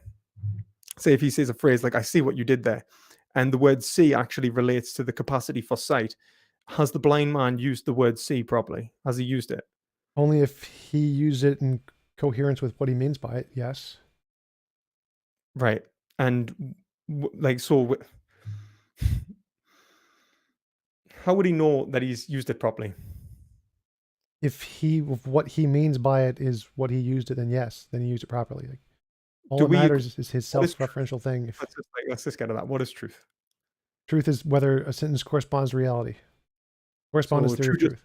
Okay. True justified belief, would you say, like, as in that'd be knowledge. Knowledge is, yeah, that'd be knowledge. True justified belief. So, but then to say something was true, if it says it corresponds to reality, yeah, how would you show that it corresponds to reality? Would it just be perceptual? That would be how we go about showing it. Like, that's inductively. I think that's, for the most cases, I would agree that truth is primarily perceptual. Okay, and then knowledge would be, you would agree, would be true justified belief, yeah? Yeah. So can he have knowledge of whether he used the word correctly? That's arbitrary. Like, his usage of the word is arbitrary. It's not about reality. So, like, no, if but like if I say, he's saying the word in reality, and he has an intention in reality. No, like, if I say bachelor is an unmarried man, that's not true. It's just, it's analytic. It's true by definition, just because that's happened to be how I used it. There isn't a reference to reality in that case. It's just made up. This is a rock. How would you know that this is a rock? Like, as in, like, would you know that was right? Like, if his sense experience corresponded to the idea in his head that he referred to as rock. Okay, right. And when we say the words, like, a bachelor is an unmarried man, the difference there is essentially the fact that it exists in your mind. Yeah, there is That's no sense experience of a bachelor. right. Okay. Excellent. And but there is a sense experience of a rock. Yes. Right. And so when someone is unmarried, you don't think that's a physical occurrence, like so for example, it's conceptual, it happens in reality, but it's something observable and objective. Would you disagree? No, because bachelor and married aren't properties of things in reality. They're abstract properties we apply to things. You can't go to a different universe and then Okay. deconstruct a person's body and find the unmarried or bachelor property in them somewhere. It's not a physical property. It's an abstract label we apply to things, like tall. But like tall, for example, references height, right? Yeah, but you could. There's no truth to tall. Tall isn't like that person is tall is true. Like it's referentially true, isn't it? No, it's completely subjective on the individual. Like tall could be Well, I lots mean, of different things. you could say that it's subjective in the sense, like, for example, if I was to say, that is a tall tree because most trees that of that whatever do not grow that big, and what you mean by tall is essentially something which is above average height. That would be like a physical reality, wouldn't it? Like, yeah, but again, the concept of tall would be subjective unless you gave like an actual physical property definition of saying tall is exactly 6 feet, and if it's 7 feet, therefore it meets the criteria of tall, then yes, then it would have an objective criterion. But just saying, we disagree on like almost the entire. Like, I wasn't expecting this because we actually agree for them almost entirely on morality. Except I thought we did, because when you talk about the impositions of will, like I would agree, like, but I would say will is self-determination, and then self-determination is only possible. oh, I had a question about that too. I wanted to ask, like you said that there was this other implicit goal in our desires or whatever. Like, would it be immoral in your worldview to override the implicit goal? Say, I have this implicit goal, I want to get rid of it, and then just turn it off or something. Would that be immoral? I don't think there is a way to override. Hypothetical, What if it was would be hypothetically possible. well, I don't think that would be like for example, if we were to say like, would it be hypothetically possible to override? I don't think it because in my action I could not help but like it would be to say that like I would have to desire not to desire, kill myself, for example. Um, would it be wrong, for example, to not desire anymore? The example I was thinking of was like, imagine we lived in my best of all possible worlds and we knew there was this property of this implicit desire thing that existed. I don't know what it is. And I say, I want to turn that off. I snap my fingers and it gets turned off. I don't know what that means, but I think the funny thing is that like this is like your entire like we're gonna get on this in a second, because I think you make a very similar error to Kant in a very different way. well, at least I'm in good company. I like Yeah, Kant. that's the thing. At least it's like it's but and utilitarianism does it too. So it's the abstract universal. There's no referential point in which like you can say something is foundationally good. Like you'd have to be able to show that it is good necessarily, and that it is, and like you're kind of axiomatically implying a notion of goodness without Well, again, any. my notion of goodness is purely synthetic. I think goodness is a object in the world, and we're just referring to that object. So I'm But not then using. yeah, but like when you see like we're referring to that object and you're saying like we intuitionally know that like there's no, it would be like Yeah, we can't prove it exists. Is the way morality functions. Yeah, we don't have any proof that it exists. It's purely a hypothetical object, like a physics WIMP, weakly interactive massive particle. We can't demonstrate it exists. It's just a mathematical object right now, or just look at the math and say there's this thing, it could exist. That's it. But then like we're not making assumptions when we say like ontologically good is the imposition is to avoid imposition of will. It's not just That would be just a description of the object. That's it. So how is that a description of, if it's like the platonic good, for example? It's like for example, it's perfectly good, like everything about it is good, it is, and it's observably good, and I cannot help but deny it's good. Then how would you respond to something like G.E. Moore's open-ended argument? Like, oh yeah, open Well, question yeah. mark. So if you ask what makes it good, I'm saying it's literally the physical thing. That object is its nature is good. No, but why is it that like I could go that's good, and then someone go no that's bad? So you could. Language is arbitrary, but I'm saying that it's a fact of the world. Like if I said the world is round and you said the world is flat, one of us is factually wrong and one of us is factually right. And what makes us factually wrong or right is the reference to reality. So I'm saying that what makes it good is there's some property of reality which We determines the refer to good. the same property in this thing. So we look at murder occurring in the world. Someone's being murdered. It's an imposition of will. You say that imposition of will is wrong. I say it is. Well, I would actually say it was wrong, but let's say someone says it's right. Like, why are you right and they're wrong? It releases an immoral particle, and we can measure the immoral particle. What? So like I'm saying it's a property of the world. There is literally a thing in the world which is moral or immoral, and if you do a moral or immoral action, it releases a moral or immoral particle, so we can know for a fact this is moral or immoral because it releases this particle. And therefore, it doesn't matter what your opinion is. The release of the particle, determined by reality, determines if it's good or bad. Your opinion doesn't matter anymore. Just like if I said the world is round or world is flat. But like as of yet, what you're relying upon is intuition, right? Yeah, right now I can't demonstrate the particle. The particle is purely hypothetical. That's essentially Right. And but just assume we could actually demonstrate there is a particle. we're bootstrapping here, right? That ethics exists. What?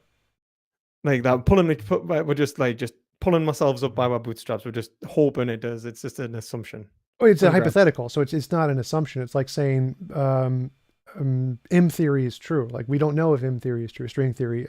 We don't know if the many worlds is true. Like for example, we would say that given the evidence, there is a good amount. There is zero evidence for any of these things. They're purely hypothetical mathematical constructs. There's no evidence. Mathematical like means analytically, like as in like there is like given the amount of like what could possibly be true, this is a variant possibility, right?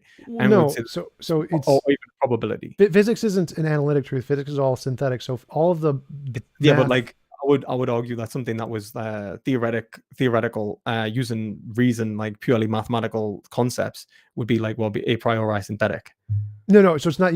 Physics doesn't use pure mathematics. It uses physics. So every mathematical object in physics corresponds to a discovered principal particle law in physics. So every one of the things in physics is synthetic. It is a thing that exists, that is demonstrated to exist. And you're only allowed to combine those in different ways. There's no pure analytic math in physics. Yeah, but then if we extrapolate from those things to... you combine them in different ways to create new hypotheticals. Yeah, let's just say like that. Let's just run with that. So we'll combine them in different ways to create new hypotheticals. There would only be like a certain number of possibilities, and some would be more possible than others because they would explain more things, right? Do you agree? That's the difference. There's infinitely many different ways to combine them, as far as I know, because you could add like just add the things, the equations, like add 1, 1, 1, 1, 1, 1, 1. Dismiss the original. Like no, so I mean, like you take a theory, for example, the multiverse theory is combining two different equations in physics, which is the early universe inflation, Goose early universe inflation, and vacuum states in empty space. It takes those equations and it puts them together to create the multiverse theory. That's what the multiverse theory is. But you can take those and then just take another equation and add to it, and take another equation and add to it, another equation and add to it, another particle add to it. And you can just take all of the different verified laws, principles, and particles, combine them in many different ways to create and just keep adding random ones, or just keep adding the same one multiple times in different ways to get just infinitely many possible mathematical theories of the universe. They like all of the theories in quantum mechanics explain everything. Like M theory literally explains everything. There is no prediction that could be made that could not be confirmed by M theory. It makes every prediction possible. It says literally anything that could happen can happen. It's like a square circle existing, and it would be fine. So there's infinitely many. Square circle, like, no. Yeah, no, it doesn't. Yeah, no, it doesn't. It because does. a square circle is not something that's possible. That's what I would say.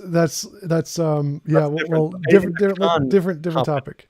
Look at paraconsistent logic. It is possible there is a square circle. Possible that there's a universe with 2 + 2 = 5. In which you'd have to assert that logic could that something could not. Paraconsistent logic where there's true logical contradictions. Yeah, I would say that there is no possibility of that. One, it would be impossible for us to know about. So its assertion would be beyond human comprehension. And then I would say that it would that the assertion itself is ungrounded because it seems to reject the necessitation law within modal logic, which implies that it could happen. so that there is a possibility that logic actually functions. Yeah, so So paraconsistent logic is a thing. There are definitely different versions of logic that do adopt that. Dilithial logic is a thing, but that's a different topic. I tend to agree that I don't think that we should, standard logic is good, but that's a different topic. So the point is that there's infinitely many different ways we could construct physical theories. They all make the exact same predictions. There isn't the ways to assess which ones are better right now is, does it make testable predictions, which are confirmed? If so, then it wins automatically. None of them do, so we don't have a preference that way. And so the way we assess them right now is which one's the simplest. That's essentially which one's the most mathematically elegant. And that's not really an accepted metric. So right now there is no consensus on which of these is the best. We're just, here's a bunch of theories, pick whichever one you like. That's the consensus. The same thing. We're empirical verification. Yeah, because we're looking for empirical verification. We don't have it, so they're all just hypotheticals right now. And my model of morality. Oh yeah. What? So if someone like extrapolates, like for example, it's not just like from what I'm aware, like I don't think they just sandwich maths together willy-nilly and just be like, I don't know if it works or not, but whatever. They try and actually work out whether the maths is actually able to function, like in terms of like against the physical universe. Like if for example something that like if they did the maths wrong, they would be able to show that the maths was inadequate. Like as in like you could be wrong in the way in which you do maths, even in physics, right? Like you could create a theory which is mathematically wrong. Yeah. Yes, well, sort of. So what they do is they take the observations we have in quantum mechanics and physics and then create a mathematical system that can describe those. And it doesn't matter what else it can describe. If it can also allow for a square circle, that's fine. As long as it can explain the stuff we see, then it's fine. Okay, I mean, we'll get on. But yeah, it's a different topic. So how it relates to my morality is the same kind of a thing. Is I'm looking at the evidence, moral intuition, moral progress. What can explain these? It can be explained purely as a psychological phenomenon we made up through evolution, or it could be explained by a platonic object, or it could be explained by this abstract ideal of the best of all possible worlds. It can be explained by all of those different things. They're all hypotheticals. We don't know the answer yet. It's not a solved problem in philosophy. We just have a bunch of hypothetical solutions. So like just out of curiosity, why would we come to the conclusion that with your theory that it's the imposition of will, that's just like a shot in the dark given what we know, yeah? They all are, yeah. They're all Right. different hypothetical solutions. Okay, and they're all hypothetical solutions, and so there is no real grounding for that. Well, there is grounding. It's simply an here's the thing. Yeah, we have bad evidence. We have terrible evidence. We don't know what the answer is. A bunch of people are just hypothetically positing different solutions for what objective morality is. But really, all you have to go off this is that like, and the jump is pretty big. That you. Yeah, you're absolutely right. It's as if morality is a thing.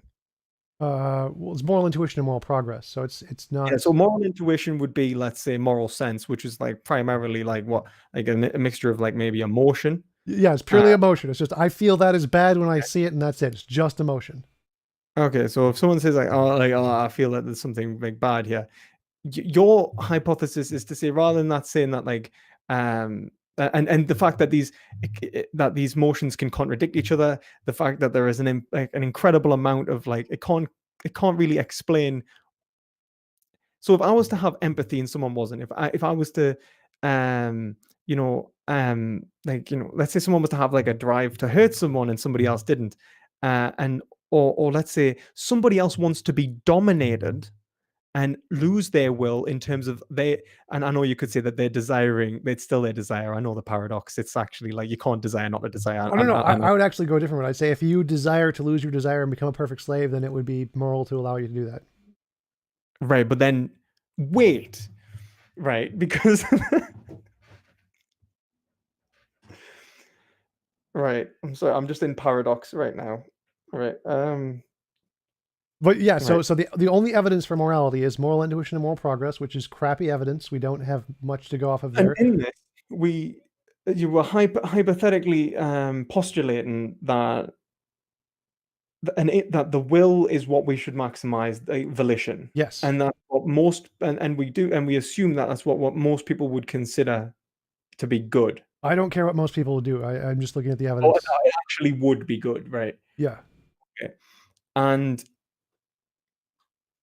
of course, we shouldn't believe this just because I say it. Like that's not a good basis. I then use this as a model to make testable predictions.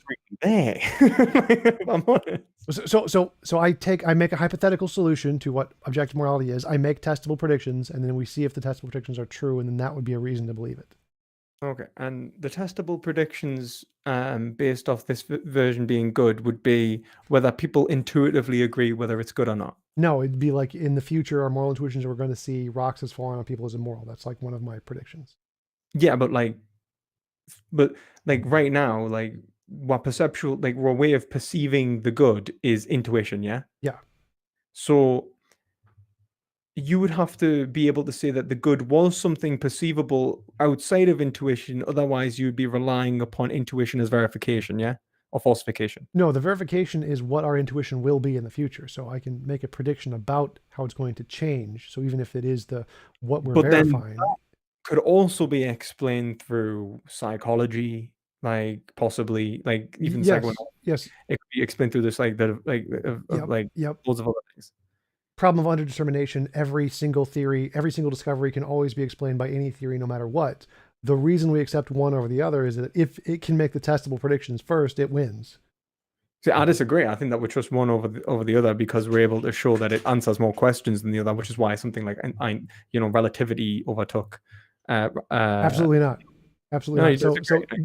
God did it can explain literally everything, but the fact that it can explain everything doesn't mean it's good.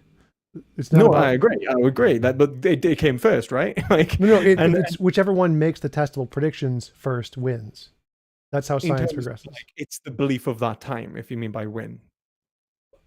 Wait, Which you mean testable? No, I thought you said testable predictions, right? So then we're not counting God in testable, yeah? no, Or God we're is counting. testable. Like Okay, I believe in God. and God's going to make a gold brick. I pray to okay, God. No gold brick. Damn it.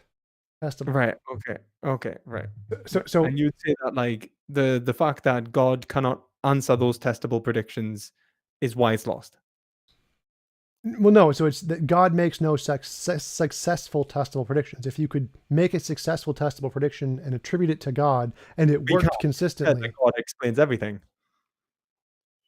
right? God can explain everything. You can post hoc explain everything, but you can't future infer things. That's the Yeah, I would difference. agree. I would agree. Yeah, unless you just say that like the will of God is it's the will of God is to like do whatever. So like, but it'd have to be like predictable, like Newtonian physics predicting the bodily movements of the planets, kind of predictable. I get you. Yeah, you have to predict something we Uh, don't know yet, and if you could do that, that would be evidence of God.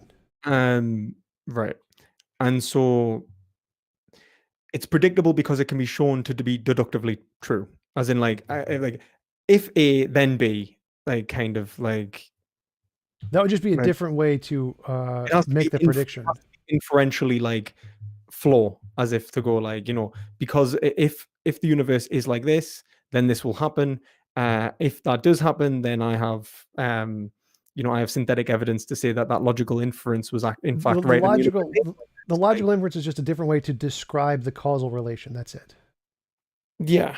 Okay. Okay. I get you. Right, I agree. Okay. And we would say that, let's say, because I don't think we're actually disagreeing on this. So if we were to say that, you know, Einstein's theory of relativity, I'd say that that is able to make greater predictions, answer more questions, and answer more questions or provide more answers towards these, or like of why, when I say answers more questions, I'd say like, for example, you know, like There's a list of past data, and it can explain more of the past data than the current theory. So there's lots of different things that are on yeah, the table to explain. yeah, it can explain the same and more in terms of predictability. It's capable of predicting the same and more. Was what makes the theory better, yeah. Well, I'd make a distinction between explaining past data and predictability. Those are two different things. So explaining past data is post hoc reasoning. It's I forget what the actual scientific term is. I have it saved somewhere, but it's not the same as predictability. Predictability is the fact that you can use it to answer things we don't know yet, as opposed to just Yeah, explaining things we do know already. yeah, I would agree. But then, like for example, like the greater predictability would be something that would be the function of the theory, showing that it is functionally more capable than another theory if it has greater predictability. Yeah. Yeah. Okay, we'll agree on that, right? And that would be why like relativity overtook Newtonian physics. Right, because it could make predictions about the curvature of the sun that were more accurate than Newtonian mechanics And if got it right. failed to answer the same things Newtonian physics did in the same thing that like in terms of like, let's say the way that the bodily planets moved, it would also, like, for example, if it failed to make those predictions, it would be seen as It would inadequate. only apply to the light bending around the sun or something. So it would say it would only work in these cases to these specific things. It wouldn't apply Yeah. to these other things. Okay, well, I actually agree. Right, that's fine. And that's great. Like, we're actually on the right track there. So, and you would say that the reason that, like, I would say that predictability, that ability to that predictability, to say that it is capable of greater overall predictions, it's a better theory, is to say that it is giving us more information which can be shown to be accurate against reality. Like, you would agree? Yeah, I think so. Okay, you're right, cool. And the way that we show that is more accurate is by reasoning. And No, by reference to the world. It's always the sense reference to the world. The reasoning doesn't mean a damn thing. The reasoning is just a language to express the reference to the world. so if we were all having, like, let's say like, I don't know, let's say like 5 of us were hallucinating and 5 of us weren't, truth then becomes unknowable for you, yeah? Yeah, we couldn't tell the difference. We would just Or what if I was to say that, like, if I was to give someone an argument and go, right, okay, but given the circumstances of your, like, a rational argument, given the circumstances of your perceptual data, and I cause them to doubt their perceptual data, and they were able to work out whether it was possible or not that, like, or probable that there was a dragon in front of them, and they were to say, actually, that, like, this dragon in fact does not exist, even though 5 of us are hallucinating. I think it was those mushrooms we ate before from that random, like, guy or something. I don't think mushrooms actually make you see dragons, but whatever. Let's just imagine they did. Like, they let's just totally say, do. like, I've had those kind of mushrooms. they would be able to reason themselves out of that, let's say, predicament. No, so you couldn't ever use a rational argument to try to disprove a sense experience. Like you need a different sense experience. You need some kind of other sense experience to override the first experience. I'm not saying it disproves the experience. It doesn't disprove them having the experience. It Right. disproves their prediction of their conclusion of reality. Right. No, you Whether can the never dragon use an exists or analytic not. truth to disprove a synthetic experience. You'd have to have just a different synthetic evidence there to disprove it. No. I disagree. I think you can rely upon the experience of the other, and I think that's why peer review functions. Because otherwise, Right. like, So that would be two synthetic experiences, and you're comparing the different synthetic qualities of those. But you could never just use the analytic the argument. qualities you are comparing are aspects of common experience. You're looking for the commonalities, and you're saying that this is most probably true because they are common in both experiences.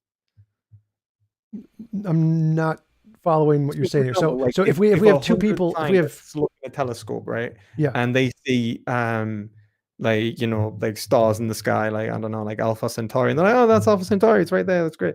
And then one guy looks in the telescope and goes, nah, it's not there.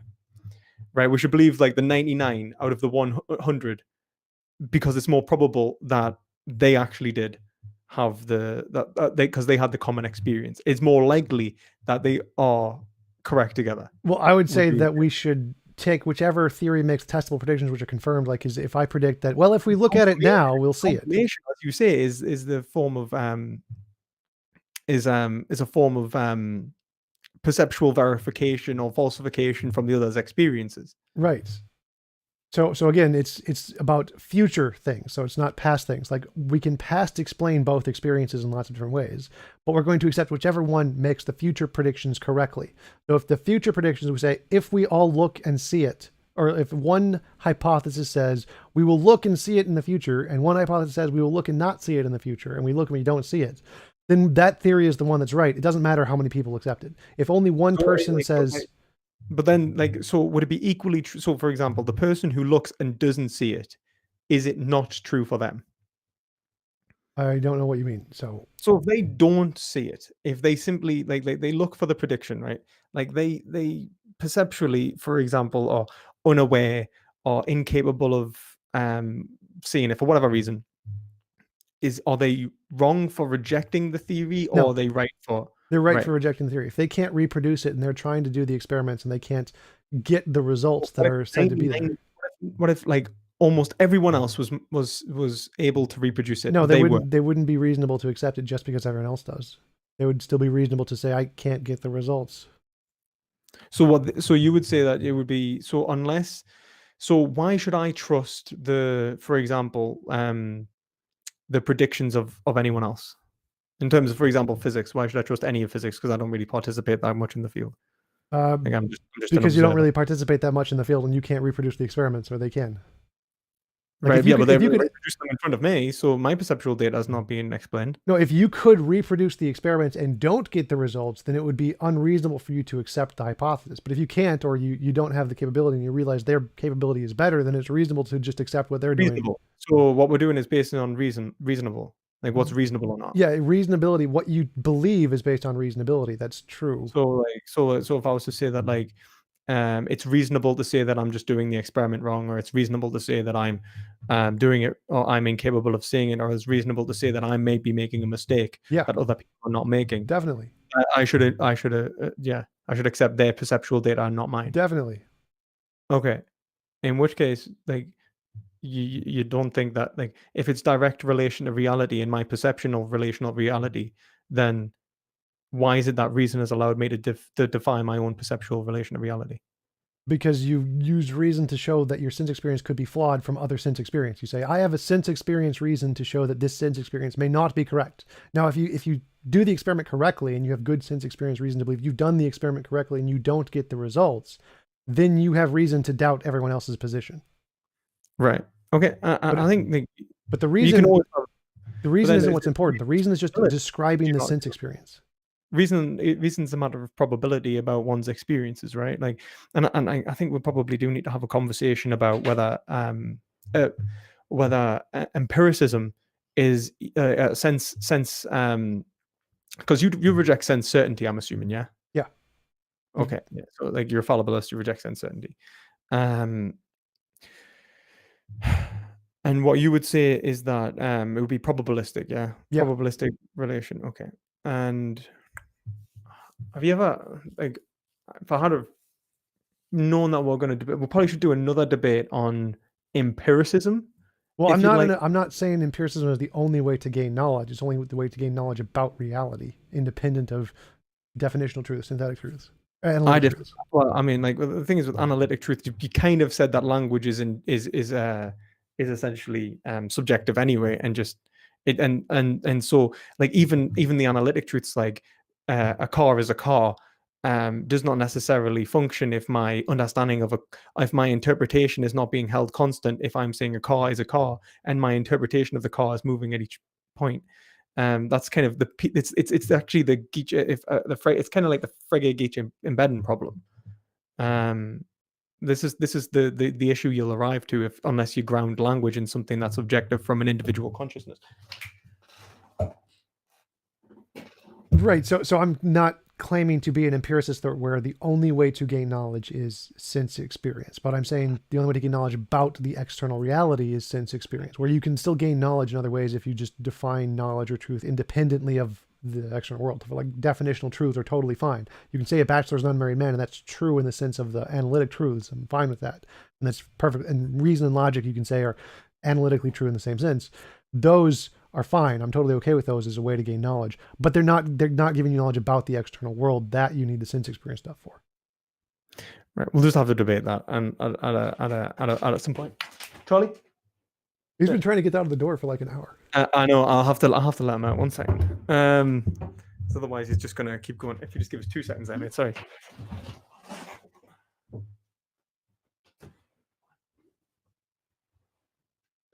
I think someone's making food. That's the. But yeah, like so.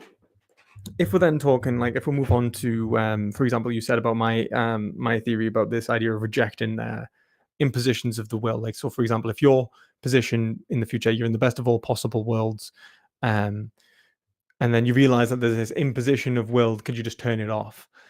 Like, sorry, there is an aspect of your will that you wish to just turn off.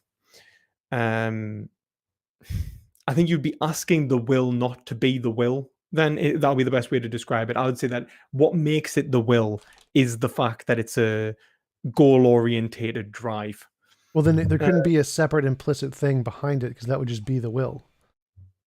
Well, yeah, but I'm describing as an aspect of the will. Like that's like, for example, when I'm saying that you have a goal, I'd say that you have a goal that you're unaware of, but it is still your goal. It is still the goal of the will. But if there's a And that, goal I'm unaware of, so then there's if there was no impositions of the will, in terms of the way in which my theory works, and you want to say it, is you wouldn't want to turn it off because you'd be trying to turn off what makes it the best of all possible worlds, the satisfaction of that goal.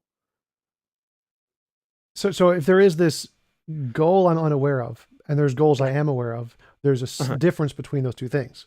So Yeah. it can't be synonymous with the will. There has to be a difference in some sense, which means you should be able to turn it off and not turn off the other ones. Well, no, I mean, you could say that the will does not have full conceptualization of itself. I do not know myself to the greatest extent. Right. But that means there's a difference between the will and this one particular thing, right? There's a difference between for example, how I try and enact my desires and what is like desire itself. Like, for example, if you look, I mean, I mean, I don't agree with psychology necessarily, but like psychological sublimation, like desires can like sublimate in a variation of forms, like and be expressed. There is a commonality within those desires, which is the action urging processes, which is trying to achieve a certain overall like if you were to say that if you take like the Nietzschean definition, like the will is trying to discharge its strength against the world, and I think that's quite like adequate with yours as well. Like it seems that you're trying to make the world in a certain way. You're trying to make the world in the way that you want to do, essentially. Your original example was that you can act in a way that is contrary to your implicit desire thing, right? That would be I would say that like it's important. Like for example, you can't act in a way that is you can't defy all desire, but you can defy individual desires. Would you agree with that? maybe I think so, but I'm still trying to follow your original because your original My distinction point between would be that there is a unification within our system of drives, and that is what we are trying to maximize. I'm trying to tie this into your original contention with my position. So your original Right. contention with my position is that just fulfilling your desires is not the ultimate good because there's this implicit thing that you could be acting against when you're fulfilling your conscious desires. And that was the difference between our position, right? Yeah, like essentially, like yeah, the heroin addict, for example, could be mistaken. My So point so was so is my that they're question mistaken about a is particular desire. They're not mistaken about desire. You cannot be mistaken that you are a subject.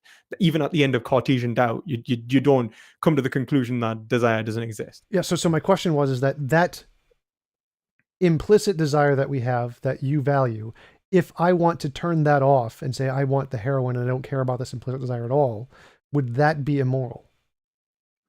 If you were to turn off, my point would be, if you were to turn off that desire for the heroin, you'd have also turned off the desire for the heroin. You've I turned mean, off if I desire. turn off the You implicit can't desire, desire not to desire because it's still a desire. It's like, do you see what I mean? right? So It's a so paradox. I'm still desiring that, but you're saying my desire for the heroin is contrary to some other desire I have, Uh-huh. and I want to turn off that other desire. I still want the heroin. Heroin is fine. It's Not not the like the point is like I'm not saying that it's contrary to the desire. I'm saying that the desire for heroin is an aspect of desire, which is essentially what like desire is unified in you that you are trying to reach this goal. Like it is desire itself is not like a single particular instance of an action urging process. It's actually a universal within you. right. It's a Right. I grant that desire is to your desire. So subjectivity.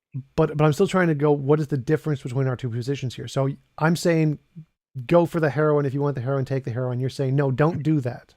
Right? Yeah, because I'd say that you are mistaken in thinking that you actually want that. You're ignorant to your actual desire. Okay. And what is that actual desire? I say I don't want that actual desire. I want the heroin. But you say it, but then if you were to say like if you were to just say it like assert it, I simply want the heroin, right? Then you would it wouldn't be true against reality, and in which case it's not verifiable or falsifiable and to show that it was right or wrong. Yeah, you'd have to be able to show that no, actually, here is why I actually desire the heroin, right? Well, yeah, Now, you're absolutely right that we couldn't know for certain. Like maybe I have some implicit knowledge of God that I am hiding, and so I do actually believe in God. I'm just not aware of it, like the religious people argue. And now there's no way for me to falsify that. I can't prove that I don't somewhere in my mind know of God. I'm just hiding it. That's a possibility. But but the distinction between the two, there is a conscious knowledge I have of a desire to have heroin, and you're saying there is this subconscious desire to do something else. well, I would say that what unites all desires is the attempt to change the world in a certain way to bring around a consequence in which is positive phenomenological experience, and or avoid negative phenomenological experience. Like you don't desire for the sake of the desire; you desire for the end goal. Like for example, when you want to snap your fingers and have a six pack, it's not about the action urging process that just snaps the fingers. There is the object of your desire, which is the expression of creating a world in which you have a six pack, and that's great, right? You desire an experience. You wish to experience something. Now, the point is, I would say that you wish to experience positive and you wish to avoid negative. Now, we can call that pain and pleasure, but I think that went up in the semantic sort of Yeah, because uh you can want pain, because pain can be fun. yeah, well, not pain physically can be fun, but suffering cannot be. You cannot want to have something that you by definition do not want. Yes, you can. Like I can be a scientist. I want to know what suffering is like. Let's experience suffering just to see what it's like. But then yeah, okay. But yeah, different topic. So again, Like, so that's like you wish to understand what it means, like what it means to suffer. You do not wish to, you cannot desire um for your desire to be actively frustrated. So like for like example, I like can desire something and then place obstacles in my way to gaining the desire to see what that experience is like. So I can desire restriction of my will. That is a possibility. I can desire impositions to occur. That's fine. yeah, but restrictions of your will, that's fine. Like for example, like say I'm glad that the law exists and like it restricts my will, like in many ways, like if like it, or it could restrict my will or whatever. Like that's fine. Like that would be my position. I'd say that actually these restrictions aren't restrictions anyway. They're actually your freedom because they free you from your own ignorance. And I would say that the reality is that the only thing that is like when you wish to suffer, if you had to desire something that was to create a negative experience which you by definition could not which would want to be out of, which you would define as negative, which would be otherwise defined as something you wish to get out of, you are incapable of actually wanting to be in that scenario. I don't think that's true because there could be reasons you would want it while having reasons you don't want it. But as long as there's some logical reason that could be called a desire to get you to that I conclusion, it mean, would still be like you could say like an individual circumstance, like I desire like this pain because it like the pain of like saving someone's life, but it costs you like a hand or something. You desire the suffering in the sense that you desire like the overall change in the world, which maybe saves the other person, or you like, for desire example, I could the desire to prove you curiosity, wrong. So I'm going to desire curiosity. the Yeah, worst like, possible world imaginable. I'm going to go to that world just to prove you wrong. So there's some desire yeah, there, even if exactly, it's exactly. But then you're not in the worst possible world because you're still getting to prove us wrong. so. And then so you couldn't desire to be there because it's impossible, because desire would always be frustrated in that world, because by your theory it would be a direct imposition of your will permanently. Right, but again, I would still say that if you want to die, suicide, that's perfectly fine. Suicide, I mean, like depending upon like yeah, we can talk about No, like if you want narrative. to die just for the sake of dying, nothing wrong with your life. You still have a perfectly reasonable life to live. You just say, "I just want to die because why not?" I would say it's perfectly For the moral. crack. For the crack. So again, the difference between our position is that I say give the guy the heroin, you say don't give the guy the heroin, and the reason, as far as I can tell, is you just say that, well, by definition, people want desires, and so it's contrary to desires to get the heroin. That seems to be, you're presupposing that position, but I don't see any justification. It still seems like, from my position, that You're saying that I'm presupposing that there is a connection between desires. no, that there's this implicit thing that we're violating by giving them the heroin, something like that. Yeah, I would say that like they're violating their desire. Like they think they want heroin. That's how they are acting upon their desire. that is the content of their desires, but then in reality that we're violating what they're actually trying to achieve, which is positive phenomenological experience. And why can't I just say the same thing about, well, you have this implicit desire to have God, and you just don't realize it. Therefore, anything you do that I disagree with is immoral, and therefore you should do this implicit desire to get God. Implicit desire about God, which is like an implicit desire to like, let's say like God's a very funny one because people can define him as good, which is like they say God is good, and then we can end up in the weeds with this. Forget the morality. It's just we can just assert it. Right, that's right. So we just assert that God, you want God, you will be Christian, and if you don't want to be Christian, well, tough, because you want God, you just don't realize it. No, say you have this implicit desire to be with God, you just don't know it. Why do you think I want God? And they say, "Nah, you just do." No. They're saying you have an implicit desire for God, you just don't know it. Right, but they don't actually reference any aspect of me and why. So if I was to say, like, for example, the fact that I ask someone, why are you trying to take that heroin? They will provide me with a reason for the most part, right? They'll go, I want heroin. I want to feel good. I want to take heroin, right? And you say, right, so you want to feel good. Yeah, okay. And you think the heroin's going to make you feel good. Yeah, but you're wrong. And I can show you wrong. Do you know what I mean? Okay, like, so how would you do that? Because heroin is good. Heroin does make you feel good. Okay. And then like I'll say like, right, so would you like and like so in one moment he feels good. In the next moment, no, this is me. I'm saying I want heroin. Heroin makes me feel good. Convince me otherwise. Go. Okay. So you want heroin because it makes you feel good, yeah? Yep. Makes you feel good in a moment. Yep. Let's how many hours do you think? Like I don't care. Let's say 3 hours, right? And then you're gonna have negative like you're gonna have massive withdrawals. Like that's fine. Like it's probably actually longer than that, like in terms of like overall effects, actually. Yeah, it like, depends on your tolerance level and what you're used to and how much you're addicted to it. So yeah. Yeah, like so 3 hours you've got of bliss, and then you're gonna go into pain. Yep. Right. You're gonna start a slow path down withdrawals. Yep. Right. And then what? Sorry? I'm fully aware of this. Yes, I know the consequences of heroin. Okay, and I'll say right, you're fully aware, and you're okay with that. And you're yeah, I'm actually okay. This pain pleasure ratio is I'm fine with. Yeah, I don't even care about it. I just want the pleasure. Who cares about the ratio? Yeah, well, this is the point. This is why I said go gas before. Convince me. I'm still like I still want the heroin. Convince I would me say like you want it right now in this given right. Yes. You when you are coming down will probably have wished you hadn't taken it, or you would wish you had more, right? Yeah, so or I just wish the pain is gone. Yes. Yeah, you wish the pain was gone. Yeah. Well, you can't change the pain from your consequences. You can't will backwards, can you? You can't like undo. Well, I can't will to undo my heroin, but it's definitely possible. It's not logically impossible for the pain to stop. Like I could will to take the heroin and take the heroin, and then I could will for the pain to stop, and the pain could stop. There's no logical contradiction there. Well, I mean, I mean, in terms of like, you could do something else which would then remove the pain. Like, you mean, like, yeah. Yeah, I mean, just like I snap my fingers and we're in the Matrix, I turn the pain off. Okay, yeah, that's fair enough. Except then that changes what heroin does, and like I'm talking about the reality that we live in, and how it's actually going to affect you, and like and so on, right? Right. So I'm saying that. So like I'm saying that you will not value the come down, and you agree that I will not value the come down, and then I will say afterwards, do you think that the pain of the come down or is worth the pleasure of the high?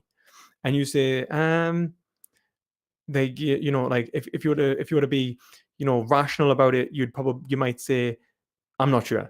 Right? Okay. I'm not sure. So let's go with your example. Let's go with your example and then say that what if there's a third possibility? So that you have option A, take the heroin, feel the pain, but also feel the suffering afterward. Option B, don't take the heroin, don't get the pleasure, but also don't feel the pain. Option C, we're in the best of all possible worlds, take the heroin and admit the pain. Which is the most moral option?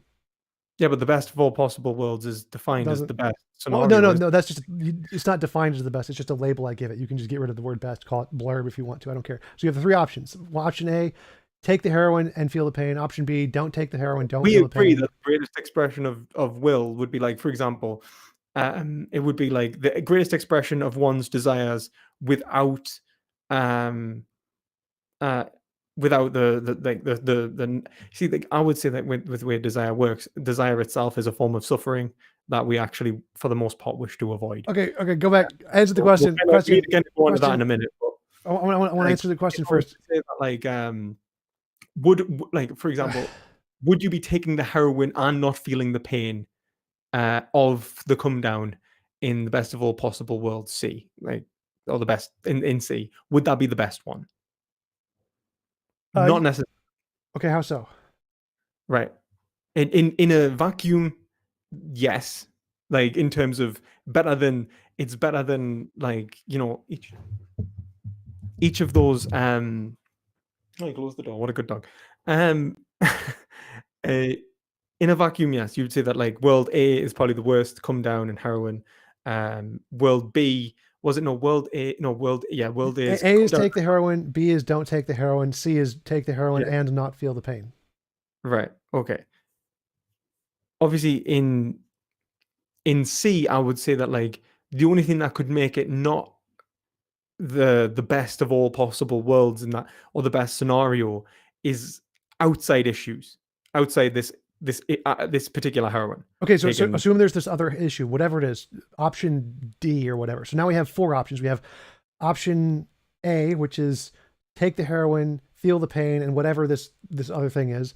Option B, same thing. We don't take the heroin, we don't feel the pain, and whatever this other option is also in there. Option C, we do take the heroin, we don't feel the pain, and there's this negative whatever it is. And then we have this 4th option, which is you're still an absolute mess, and you still can't run a life normally. Okay, so that'll be D. So you're an absolute mess. You can't run a life normally. So now we have this 4th option, which is take the heroin, don't feel the pain, don't have a ruined life where you can't live normally. So now, and let's say that, like, by the way, I mean can't live normally. You cause suffering to other people. You could mean anything you want by it. It doesn't make any difference to my example. My example is that now you make this other variable also optional. Mm-hmm. So if you have the heroin and you don't have the option of the... But I completely agree with that, in which case we're saying, like, what we're talking about is that ethics, what I would say ethics was the ability to overcome these issues in the greatest overall possible circumstances, the greatest expression of will. I would completely agree with that. But then I would say that in your greatest expression of will is that removal of the negative consequences, because you have an implicit evaluation across your whole life and each circumstance in which you evaluate these different scenarios. Like, if you could just turn off the come down of heroin but keep the positive, you would. If you could like, run a successful life whilst taking the heroin, you would. Like yeah, absolutely. But ethics is the expression, the greatest expression of that relationship between pleasure and pain within a narrative of one's own life. Right. So that's where there isn't a disagreement between our positions, because again, the difference is should we give the guy the heroin or should we not give the guy the heroin?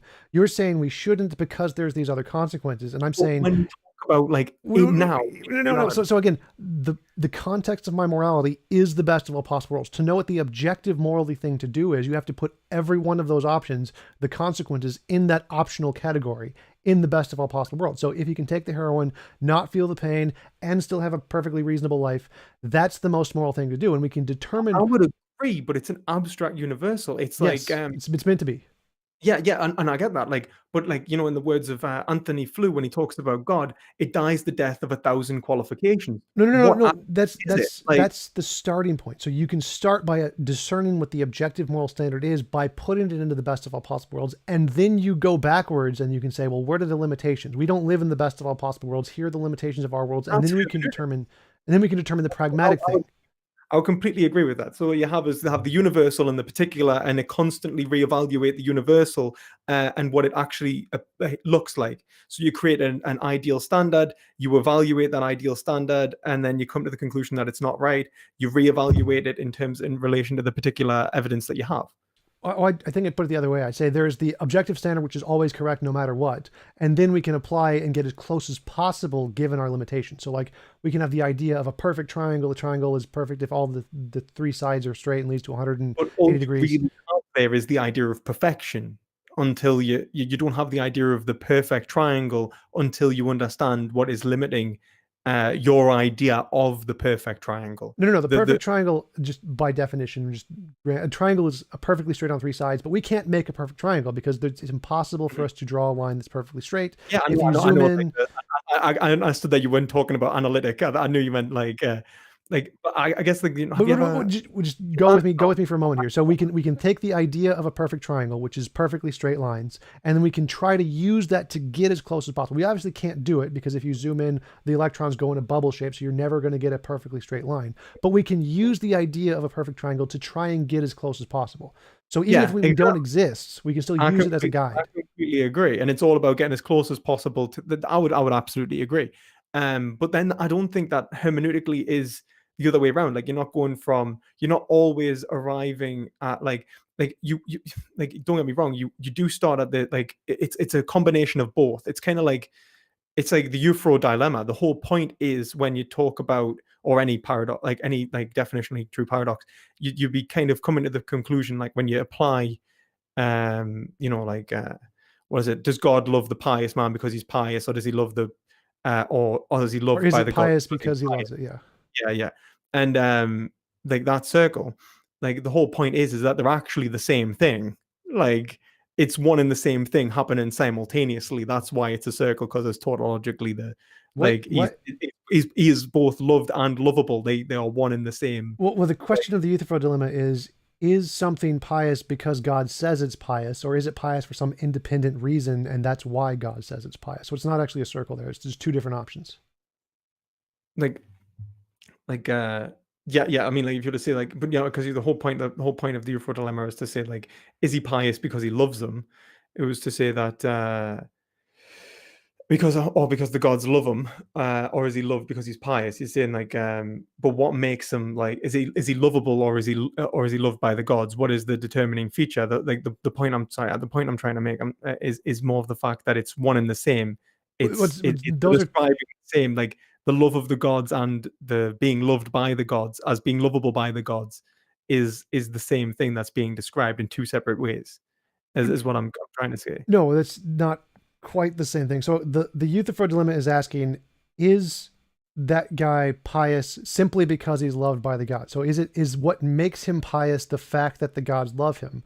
Or was he already prior to that? He was by some other standard, he's defined as pious. And because he's defined as pious by this other standard, that's why the gods love him. So it's asking the ontological question of what causes the piety there. I Is it get that, but I'm saying that it would I'm probably talking like in a way that's probably a little bit abstract, because I'm almost talking about a conversation I had with me friend who's doing theology, and essentially what I'm trying to say is that there is not a logical mistake in separating what is lovable by the gods and what is loved by the gods. They are one and the same all thing, right? Those and would that's be what definitely the same, right?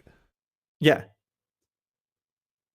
Wait, did you say they're not the same, or did you No, say no, the those same? are the same. Like just saying Yeah, what I that's love and all I'm what I trying to can say. love. That Yeah. is all I'm trying to say. That's Okay. right. That's what I'm trying to say when you're describing that going from universal to particular. Like you when you're saying like, is this the best of all possible worlds? No, then we'll change. What we're doing.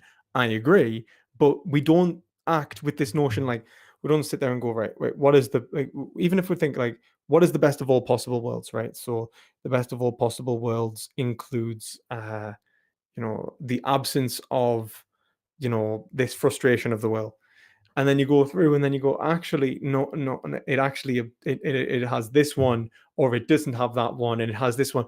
You reconfigure the goal just as much as you reconfigure the particular, like in terms of your knowledge of the goal is modified. It's kind of like when ancient medieval Christians, when they go on a quest and they find out actually the quest was about something that they hadn't fully understood, and then they find out the goal of the quest is something different. Well, I'm saying the goal can you is explain this to me in the context of the triangle? So the perfect triangle is a object with three sides, 180 degrees, and I'm trying to make one as close as possible using a laser cutter, even though it's not perfect. And then I try to make one with an electron microscope, which is a little better. But how does my perception of the perfect triangle change? let's say like when you say the perfect triangle, um with a triangle, because analytically like a shape with three sides with the straightest of all possible lines that equal to a certain point, it's almost impossible to say like that it is like you'd be saying that a triangle is so the perfect triangle, is this. But what my point is to say is that our understanding of what makes something good can be flawed. Oh So if yeah, I was to absolutely. So I'm not making so a yeah, definitional so argument here. what makes it the best of all possible worlds is what like can be flawed in the first place. So like Right, when right, I I go agree. through and reevaluate, then I can modify my notion of best. Right, right, I agree. So the definition of best here isn't the part that's just a label I'm giving it. So the what makes it the best is something in the world. Like what makes a triangle is I agree. No, we both agree on that. so your idea of what's best can't change. It's just an objective fact about reality, like a triangle is an objective fact about reality. Well, no, your idea of best, like, I mean, if you were to say that it's an abstract, the abstract universal best cannot change, right? But like, as in like platonic good does not move, like it's unchanging. Yeah, Like I get that, but like your conception of the good moves, yeah. definitely you could be Yeah, delusional and okay. whatever. That's my point about hermeneutics. Like we start, like when we're evaluating, we're not comparing it against an abstract unknowable because it's perfectly unknowable. Like it's like trying to describe God. It dies the death of a thousand qualifications. We don't know what it is. We know kind of what it is in terms of like this abstract universal. If we say like, like if this is the most ethical, best world, when we say like this is kind of what it is. It's not like it's the best that we know of. Right, but that's It's an the best epistemology question. The epistemology question isn't relevant to my argument because I'm making an argument on ontology. I'm saying there is an objective fact about what the best is, and we're trying to get there regardless of whether but we our can. knowledge is how we like. I guess my point is that when you're using morality, you're using it descriptively, when I'm using it prescriptively, and I'm saying that ethics, ethikos pertains to behavior. So what I'm saying is that when we are acting in the world and we are referencing, because you talked about referencing this notion of best possible world, um, that we are referencing the idea in our minds, the theory of what the best possible world is in order to achieve it, right? And that has ontological bases, which I agree, but then it is not the actual best of all possible worlds. In fact, like our knowledge does not actually perfectly correspond to the best of all possible worlds. Sure, you said that about anything, but that would be Yeah, irrelevant but to it my argument. gets better. I would say it gets better in terms of being able to produce better consequences, in terms of being evaluated as being better, closer to the best of all possible worlds. Sure, but that isn't contingent on my argument. And that's the same. No, but I'm saying that's why I said that's hermeneutics. You're doing this, and you were like, no, it's the other way around. And I was like, no, we're actually agreeing. Because that's actually what's called philosophical hermeneutics. Like you go from universal to particular to universal. It's like the hermeneutic circle. Right, epistemically, how we get to the knowledge of them does work that way. But my argument isn't an epistemic one about our knowledge. My argument is there is an ontological fact of the matter. Our knowledge is irrelevant. How we get there This is doesn't matter. but we're talking about the ethical performance of like acting within the world. The pragmatic approach, yes, but I said it's always in reference to like, and then when we're acting, like yeah. So the way we're acting, which is purely subjective and epistemic, and we can't be certain about it, that can be measured based off of an ontological standard, which is true regardless of our knowledge of it, and that standard doesn't change regardless of our knowledge or perception or beliefs of anything. well, I would agree. Like in terms of like, I would absolutely agree. Um, like that's not the issue. Like the issue isn't that the ontological reality like actually modifying, like as in like the truth maker. Like I would say that yeah, that's held constant, but our theoretic like in Oh yeah, terms of like absolutely. Our theoretic understanding of it completely changes and can be wrong all the time. That's yeah, purely that's great. We'll agree. yeah, We'll for agree. sure. Agree. But in which case, what I'm saying with the heroin addict is that in what he's wrong against is that best of all possible worlds, that he wants to take the heroin, that in the best of all possible worlds, he wouldn't want to take the heroin. Right. Now that's where I would disagree. I would say the best of all possible worlds, he's totally fine to want to take the heroin. Right. Except I would say, like, so if I was to turn around and say, like, I'll turn around. uh, let's say I was to say that,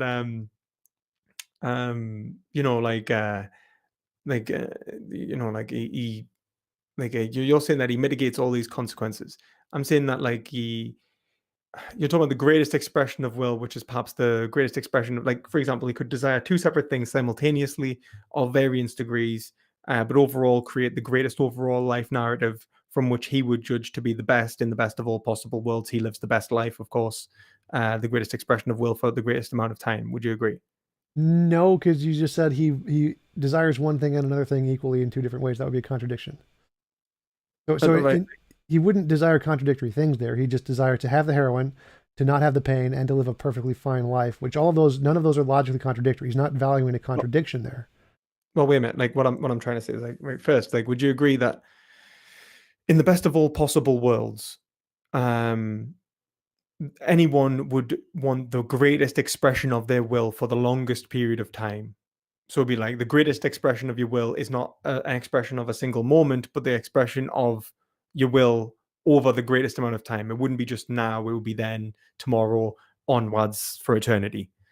Uh, Maybe, but because again, you can will to restrict your will or will to suicide. I wouldn't define the But best of all possible worlds. I think you're definitely making a paradox there, man. Well, Like you again, the best of all possible will. worlds isn't defined based off of how much or how much you will. It's just the definition of you have there's no involuntary imposition of will. Like what you will, whether it's good or bad or long or short, doesn't make a difference. That's irrelevant. It's not about. Well, what you will does make a difference, because what you will is like, for example, you willing, like what you're trying to say is that like the very fact that there is a will is the best of all possible worlds, almost, No, unless it's actually being like unless, like, for example, if you have a will that let's say you will to become a slave, and that and then that from being enslaved you um would will to not be a slave, but every time you aren't a slave you want to be a slave, and every time you are a slave you're not a slave. Do you know what I mean? there's no logical contradiction there because it's No moments in logical time. contradiction, right? Like, so you would say that, like, in terms of like, but let's say I want X, I don't want X, I want X. Like, they're two separate moments. But what if you wanted them, and you wanted to be enslaved, but then when you were enslaved, you realized that you didn't want to be enslaved? Would you agree that like only one or two of those was true? You either do or you do not want to be a slave. No, I'd say that at one point you do and at one point you don't. I'd say those are two separate times. Two separate times, two separate desires. Yeah. But let's say in terms of, let's say,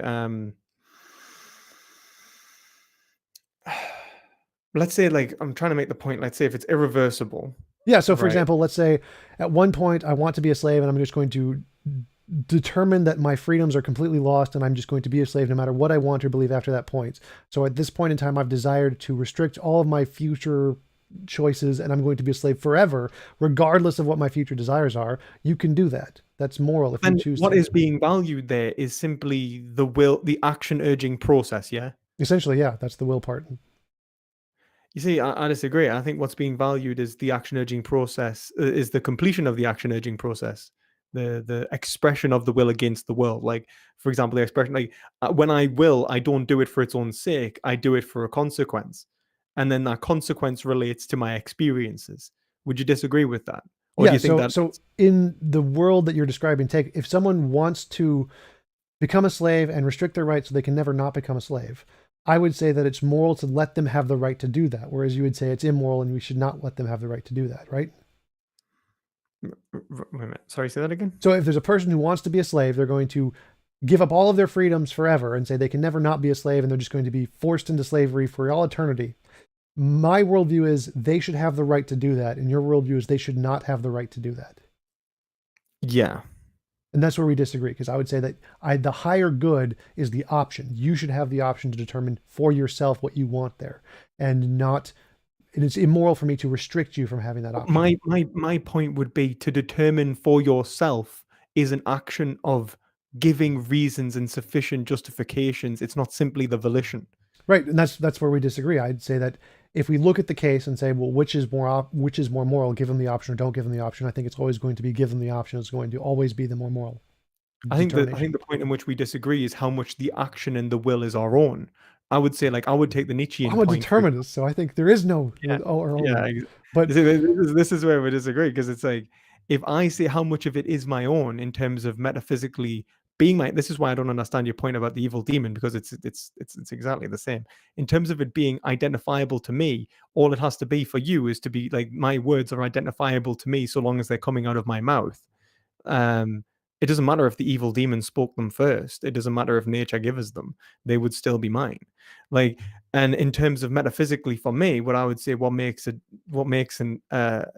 something my own is essentially my action, the the the my own rational justifications from which I apply a concept of ownership property, that I am actually owner of this action, that I have chosen for myself, that I have been uncaused and unrestricted to the greatest of overall possible degrees, that I've had the fewest overall causal notions of acting upon me, for example, people forcing me to do it or nature telling me what to do for the most part, and at the same time being unrestricted, actually managing to achieve it, do it, implement it within the world. And I would say that the combination of those two, positive and negative freedom, is what we mean by freedom, not necessarily like simply unrestricted, which would be like the Hobbesian sort of view of freedom, which I think you kind of argue for.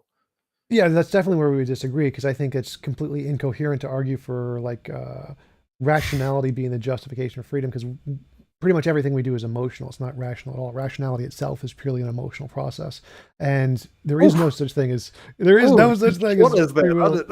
It's your desire thing. We have, in order to be rational, we have to desire desire the process in the first place. And if we don't, then we wouldn't be rational.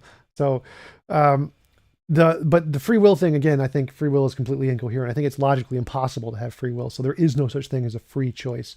And I would agree with you that identity doesn't change whether it's from nature or from an evil demon.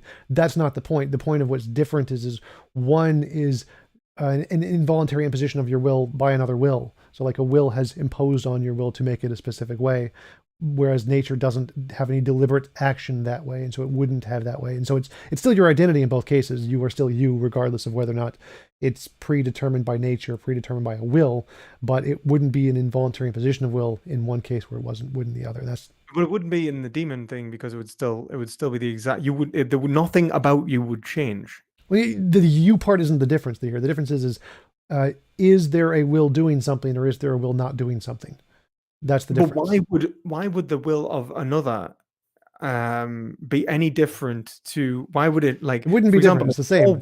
If your will is not constructed by you, and the only reason that you identify with it is because of the phenomena that is you producing sounds and vocalizing and whatever the hell it is that you're doing, like acting within the world, then if that is the criterion, that is what identifies your actions with your identity, then nothing has changed. No, I agree. I've said that multiple times. You're still you in either case. If you is made by God being or by nature, it makes no difference. You are still you. The difference in that case is that one, you are determined by a different being, and one, you are not determined by a different being. Why is that relevant if you... It's just in my definition of involuntary imposition of will and how that works. So they're both involuntary. And like, whether you even said like nature can involuntarily put an action on you, there is no difference there. No, the difference is that one, your ideas are determined by a different being, and one, your ideas are not determined by a different being. That's the only difference. But but that's the thing. Like, why is that morally relevant in terms of imposition? Like, imposition is happening in both cases, whether it's conscious or unconscious. It's a different kind of imposition. So again, it's purely just based off my definition of morality. All of your thoughts, actions, and behaviors are all impositions upon you by nature, or by a god anyway. So they're all yours in the same respect. There is nothing metaphysically different about them. There is nothing. There definitely is. The metaphysical difference is their origin. That's the difference. But why does their origin change the notion of imposition, which would be the same? It doesn't change the notion of imposition. It changes the notion of where it comes from. Like for me, an identity. What makes an individual an individual, it gives you individuality, is the fact that your consciousness is an emergent property from non-consciousness. That's what gives you you. That makes you you. If your consciousness came from a different consciousness, then you're not you. You're just a determined process of that other thing. Well, I mean, like, what makes you you? I wouldn't say, like, when we say what the word you means, I would say, like, your criterion from being identify you and identify your own consciousness is to simply have, let's say, psychological processes which makes you feel as if it is you, because it, like in the first place. So it's an illusion anyway. It's the illusion of free will. Right. I'm not saying that That illusion can be given by a demon or nature. It doesn't matter. The illusion remains the same, a constant. it's not. And I'm not saying that you don't have a conscious experience. That obviously is the same in both cases. I'm saying that you have developed independently of another consciousness, which is what gives your ontology a you-ness to it. You still have sense experience in both cases. You still have consciousness in both cases, but there is a difference in the cases. One, that you have emerged from a non-other being, which means gives you an individuality that you don't have in the other case. In the other case, you don't have that same individuality because your entire thought process has been determined by a different thought process. And individuality for you would be, how would you define that? Just the quality of what makes you an individual person, as opposed to just being copy paste being or something like that. Right. I mean, of course, there's no way to know that whether you're not a copy paste being Right, in terms, like, in terms of okay. And so what you'd be saying is that if we are an individual, you'd be saying better to be an individual than not. Yeah, I'd say it's you're more freer if you were just Why? created by nature rather than just being determined by Why? another being. Well, if a being said, "I'm going to make you jump in squares and like jumping in squares, and you have no choice but to jump in squares," that And if nature did seems the same. that seems horribly immoral, rather than if it just came about by random natural processes. Why does it seem immoral? Because there was because there's culpability related to the demon. Yeah, so I'd say that the demon is forcing Or you to do culpability this. related to the demon if he's also controlled. Yeah, so I'd say it's controlled by the greater demon. It was fine by me too. Or it's controlled by like an infinite regress of demons or nature. Yeah, yeah. So I'm saying that the nature one's fine. Nature just doing it, that means that you have a unus. I think the only thing that's changed is your emotional state towards the demon and nature. Sort of. It's just saying, where do you come from? Do you come from nature? Or do you come from determined process? It's just the origin. And I think that's why you're saying that the best of all possible worlds would be modified, because you'd be saying that, well, in the best of all possible worlds, I certainly would not be controlled by an evil demon. Well, not necessarily. It doesn't say that.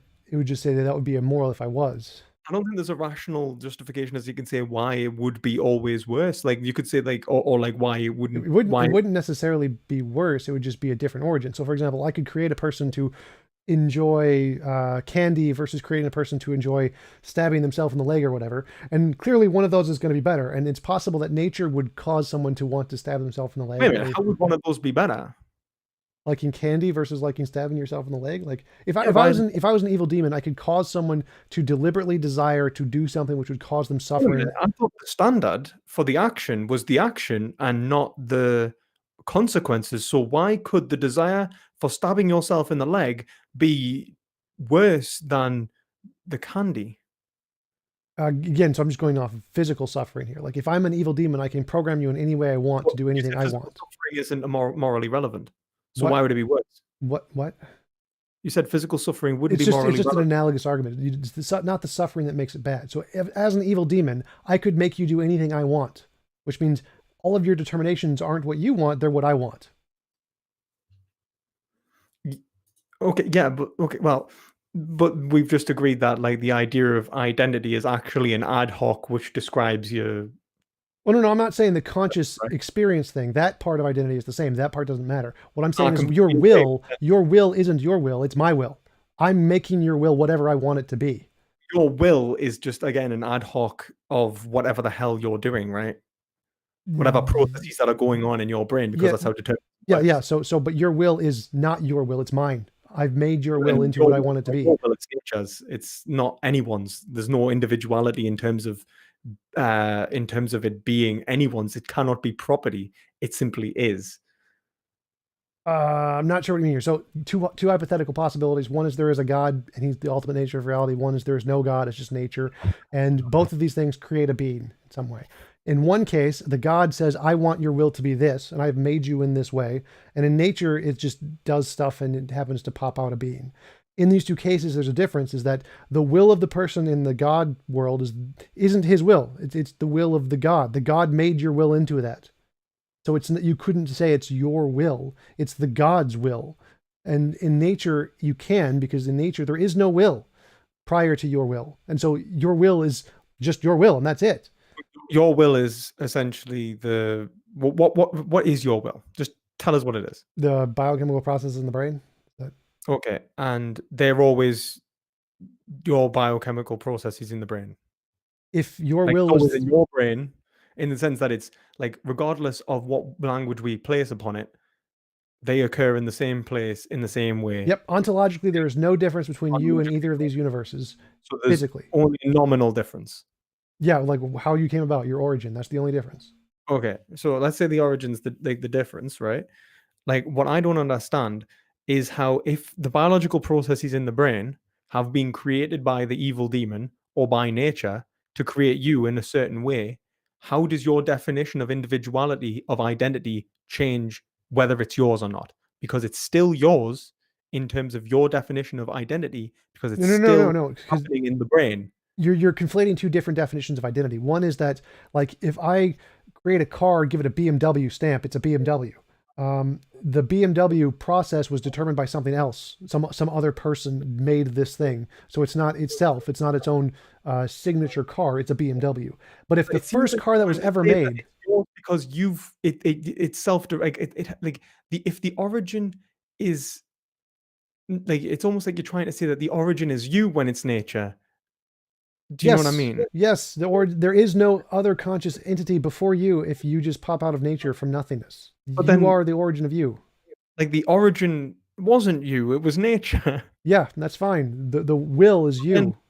but then it doesn't, like, so if the origin isn't actually you, and then these actions aren't actually yours, No, they are you yours. If think they they come from are. nature, they're you because there was no prior will. So it's like the argument against God about having omniscience. If God knows everything, it's impossible to have free will because He already knows what you're going to do before you do it. Yeah, It's the same kind of thing. predetermination, If there's no God, then predetermined. there's no contradiction there. There's no contradiction in nature not knowing what you're going to do and having free will. It's only a contradiction if there's a God who knows everything. Then there's no way for you to have free will.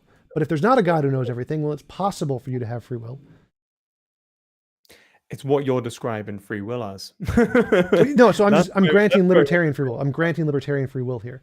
So if we grant libertarian free will, it's impossible to have libertarian free will if there's a God who knows everything. But if there isn't a God who knows everything, well, then it is actually possible to have libertarian free will. Okay, just to clarify, what do you mean by free will? Libertarian free will, the complete. Just no, so actually, like, you know what I mean?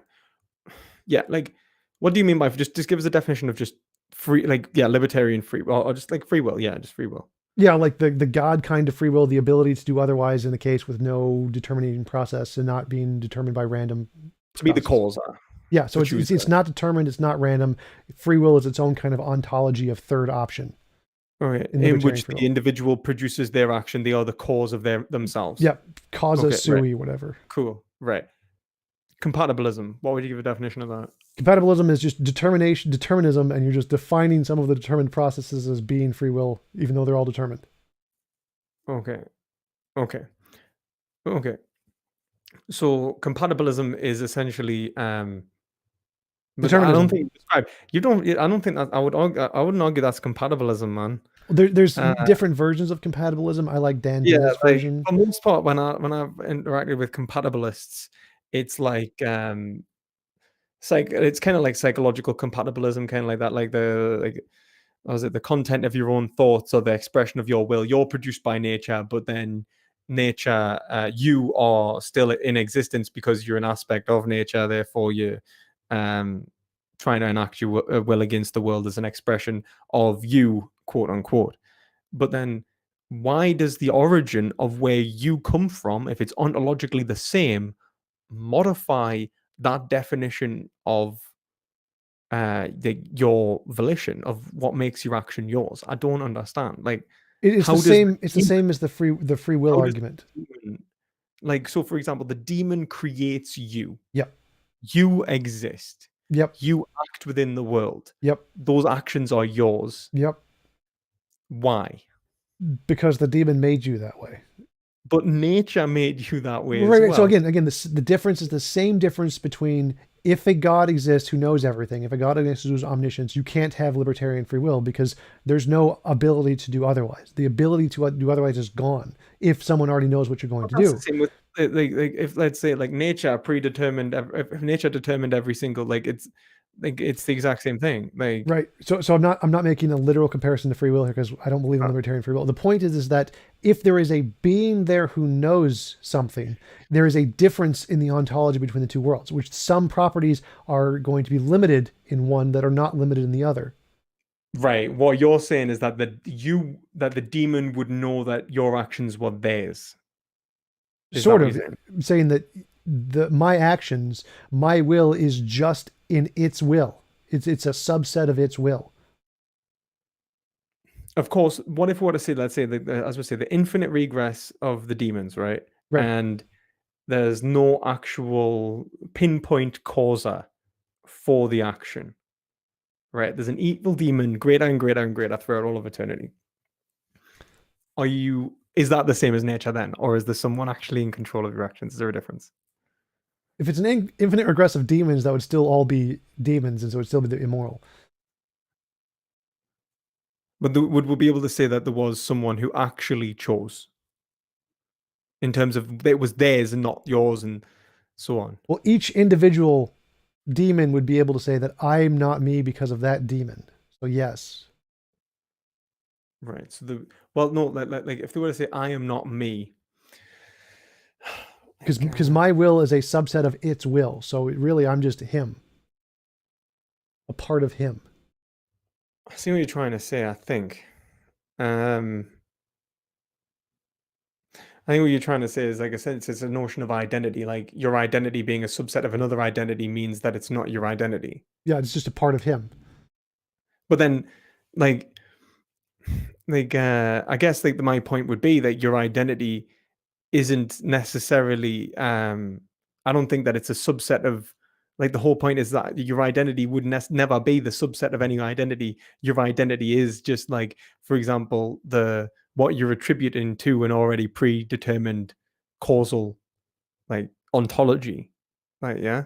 Like So if like there was nature and nature it's created just a being. it's just a name. It's nothing like it's not actually a thing, right? Like you don't exist in the sense that like your will is unique and it exists in the sense that it's Yeah, your will isn't its own in any way independent. that's different from what it would exist. Like there would be no ontological variation.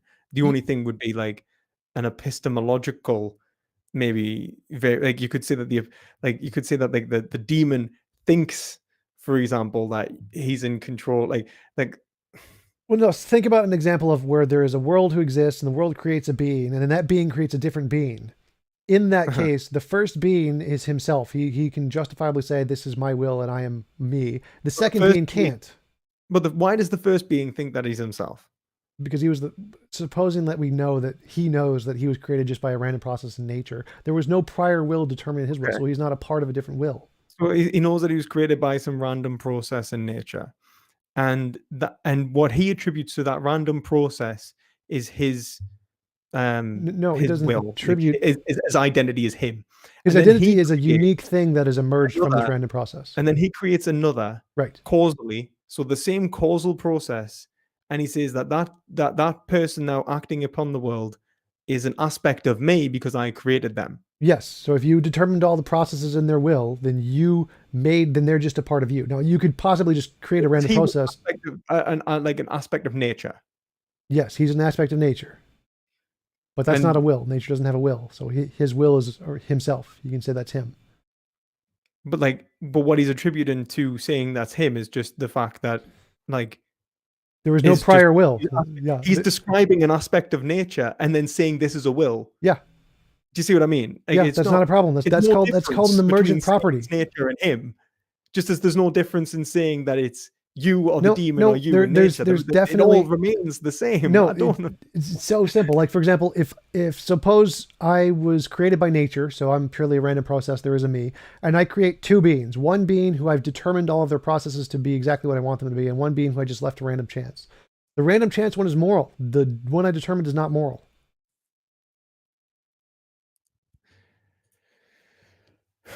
So, but when you say like, even if they come out to be the exact same being identically, the fact that I determined that one to be exactly the way I imagined it means it isn't an individual self. It's a subset of my will. And if this one just came out by random chance to be the same thing, I didn't determine it to be anything. So it has a different property to it. It has its own self.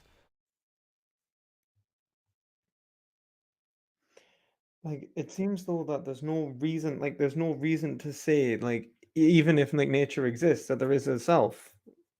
Self is just an emergent property of natural things that didn't exist prior. So like stars What you feel exist. like is the self is also describable just as nature. Yes, So why are you just using like the word self? stars are describable in the terms of electrons, but they are still an individual thing, but are not the same as all of their electrons. The individual thing exists regardless of whether it was created by another.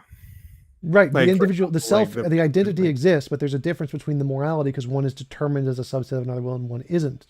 There's a separate property there, just like the star isn't the same as a ocean or a planet. They have different properties.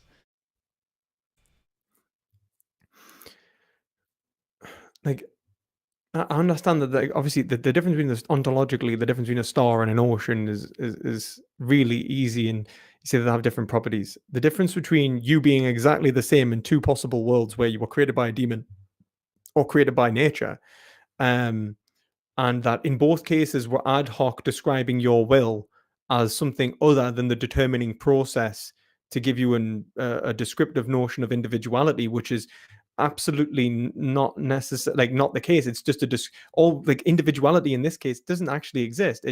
It's not like it's an individual. It's like it depends on what we mean. I guess it depends on what we mean by individuality, and that like Well, it's like take a car for example. Like if I make a car and you make a car and they have exactly the same properties, other than like they're in different spaces or time or whatever. One is my car, one is your car. There's a different property there, even though they share all of the same physical traits. I get like I get like I mean like but let's say we were to say that there was a car that was like and unless I hopefully won't repeat that back to you. That's it. So you said two separate. Did you say two separate cars or the same car? There are two separate cars that have the same properties, other than like they're in different spatial positions. Okay. Now imagine they're exactly the same. Leibniz's law, everything the same. If they're exactly the same, there can't be two cars. No, there's one car. Yeah, Right. I say it's my car. You say it's your car. yeah, Whose car is it? yeah. Neither one. Whoever Right. made it. It's a description of the same car, though, isn't it? Yeah, it would like whoever made it. It would be their car. Like the whole point is that like there has to be a determining factor of property. Right. So whoever made Right. it, if we don't know I, who made it, we can't say whose car it is. But if I so made it, then it's my when I say car. something is mine, what am I saying? You're determining some kind of ontological basis of who has authority over it, essentially.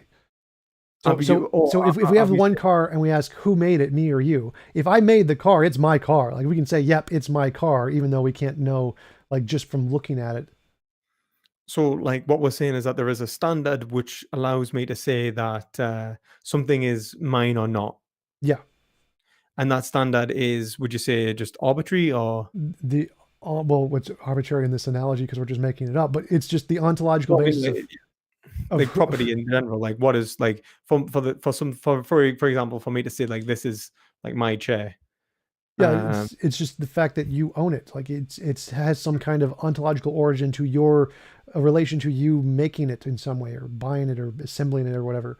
So if the causal relation begins with you, it's yours, and if the causal relation begins with me, it's mine. Yeah, but what if the causal relation, like let's say like I stumbled upon the car and then said this is my car, and at the same time we both stumbled upon the car and said it's our car. There's no one that could claim it. Is equally. Epistemologically, we couldn't know, but if ontologically we could know who made it, then we could say, yeah, it's definitely that person's car. But why is making it, for example, the notion of property? So, for example, John Locke would say you mix your labor in with the world, and that notion puts an aspect of your will within the world. That combination is what makes it yours. We're You just can do the defining it same that with way for the point of the the same analogy. with, you can do the same with money and say that it's the same thing. That money is an aspect of your will. That it's just the translation of your labor into monetary means. Yeah, Like, we're just defining ownership in that way for the sake of the argument. The same kind of thing applies. Like the way I define will but as then I think having. it's important, like for the notion of it being like identity in you, like saying like I am Well, no, no. me. So yeah. I'm just defining the property of identity as being individualistic if it comes from nature, and I'm not defining the property of individuality as coming from another will. I'm defining those things differently. From my understanding, that's. But then that's the thing. I would just say that's that like the definition there is like it's arbitrary. Like there is no like like there is no that's why I said it's nominal. There's just, it's an arbitrary definition, and there is nothing more immoral, quote unquote, in something being different. It simply would be different. In fact, you've mentioned multiple times throughout the debate that what morality is in terms of what is a reflection of correspondence to the good which already exists and is being described. If that good is that we were created by an evil demon, then in fact, then could you not say that your being created by an evil demon is moral? Well, no. So, because again, I'm saying that morality is referring to some actual moral object that exists. And if I'm right about this object, then my definition about identity would also be correct by extension. Right now, you're right. It's just an arbitrary definition I've made up. I can't prove I'm right about this, but it is, again, it would be correct if my idea about this moral object is correct. Right. Okay. I see what you're saying, but I'm saying that in both possible worlds, they would be if because let's say there were two very impossible worlds equal of equal weight, they would both be as moral as each other, would they not? If because if If in they're world A, given in everything world else A, being the same, yes. yeah, right. So why do you think, like, I don't? So again, morality is defined as an involuntary imposition of will. In the case that a person deliberately designs you to be a specific way, that would count as an involuntary imposition of will. If nature just does it randomly, that would not count in that sense. So by my definition, if my definition happens to be correct, the one case of just nature popping you into existence would not be immoral. The other What? case of a deliberate Okay. being creating you to What do makes something your specifically, definition correct? if it corresponds to the existing moral thing. But okay, and the existing moral thing would be um A platonic uh object kind of thing. platonic, all right, and that platonic object, oh my god, like it's like so like when we talk about let's say like you being whether it's your will or not, right, and that in that it's just an ad hoc kind of like I'm defining it this way, Well, no, and no. So I'm saying that the whether deductive argument that makes the deductive argument, from what I understand, that makes world A, where you'd perform like you're created by nature, better than world B, where you're not created by nature. What makes that A better is the fact that you've defined no, no, you. no, no, never ever, because I've defined it. Again, so my definitions are just a way to describe the object. The object is what makes it true. The object is the truth bearer. My definitions are just trying to describe the object. So the object is essentially my description is describing the object. So it is saying that a world where you're not created by another will to do exactly what the other will wants you to do would be better than, or would be worse than, a world where The you're only thing created you said randomly. yourself, the only difference between those two worlds in terms of like there is no ontological difference. The only variation is the origin of your ontology, That which would technically be an ontological difference. So there is a difference okay, between yeah, those but you worlds. said like in terms of what, for example, in the criterion from which we would associate your identity, there would be no variation Yeah, we couldn't unless tell the you say that difference, there is just a like the variation. cars. In which case, what makes you you? Right, right. Just like the cars, unless we could, the only difference between the car would be who made it, and that would determine Right, the but who ownership. if your brain doesn't make you you, then yeah, or does it? Again, that's a conflation between two different definitions of identity. Identity, as in the thing that has conscious experience, that kind of identity is going to be the same in either way. Your identity as an individual will is different depending upon what the origin of the will.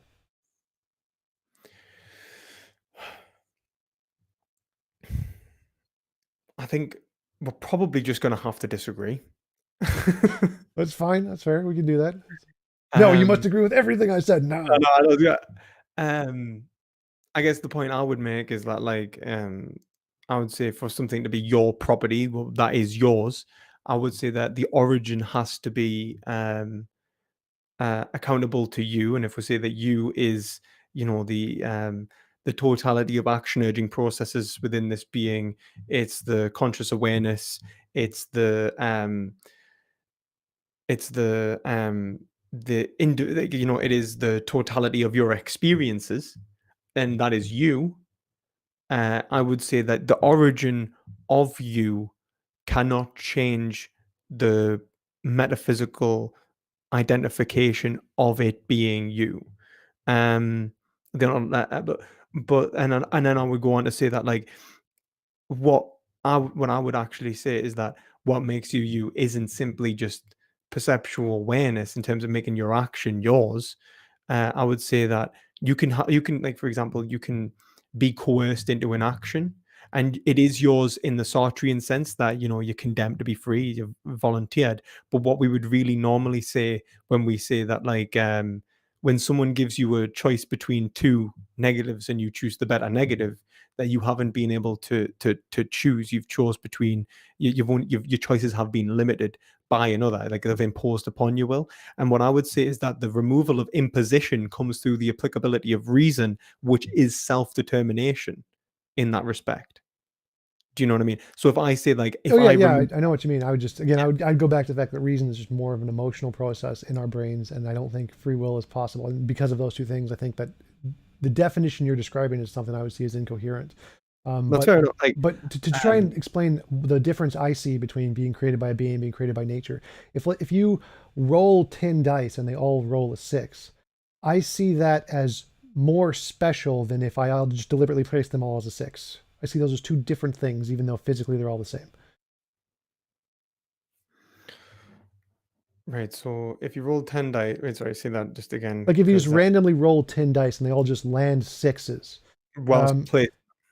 yeah, and then but if that I would see as more special in a way than if I just deliberately place them all 6s.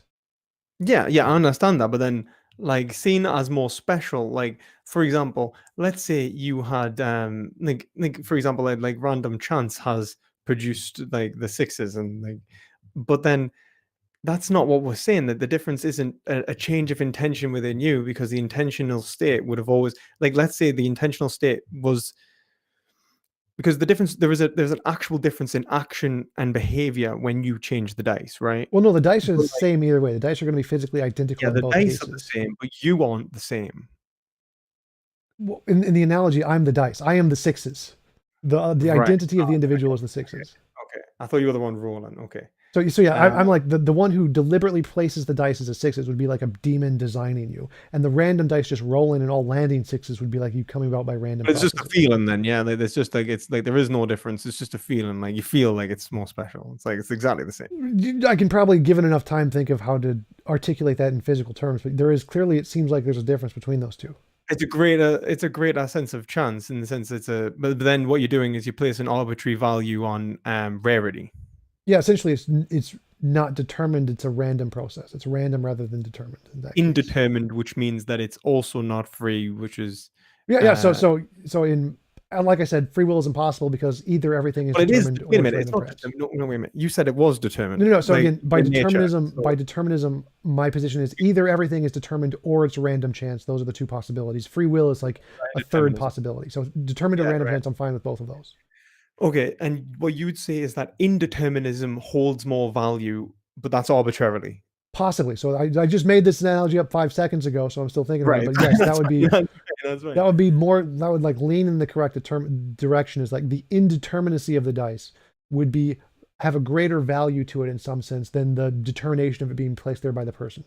That'd be my initial phrasing. Of course, I would ask you what value was, and then you'd say the will, yeah?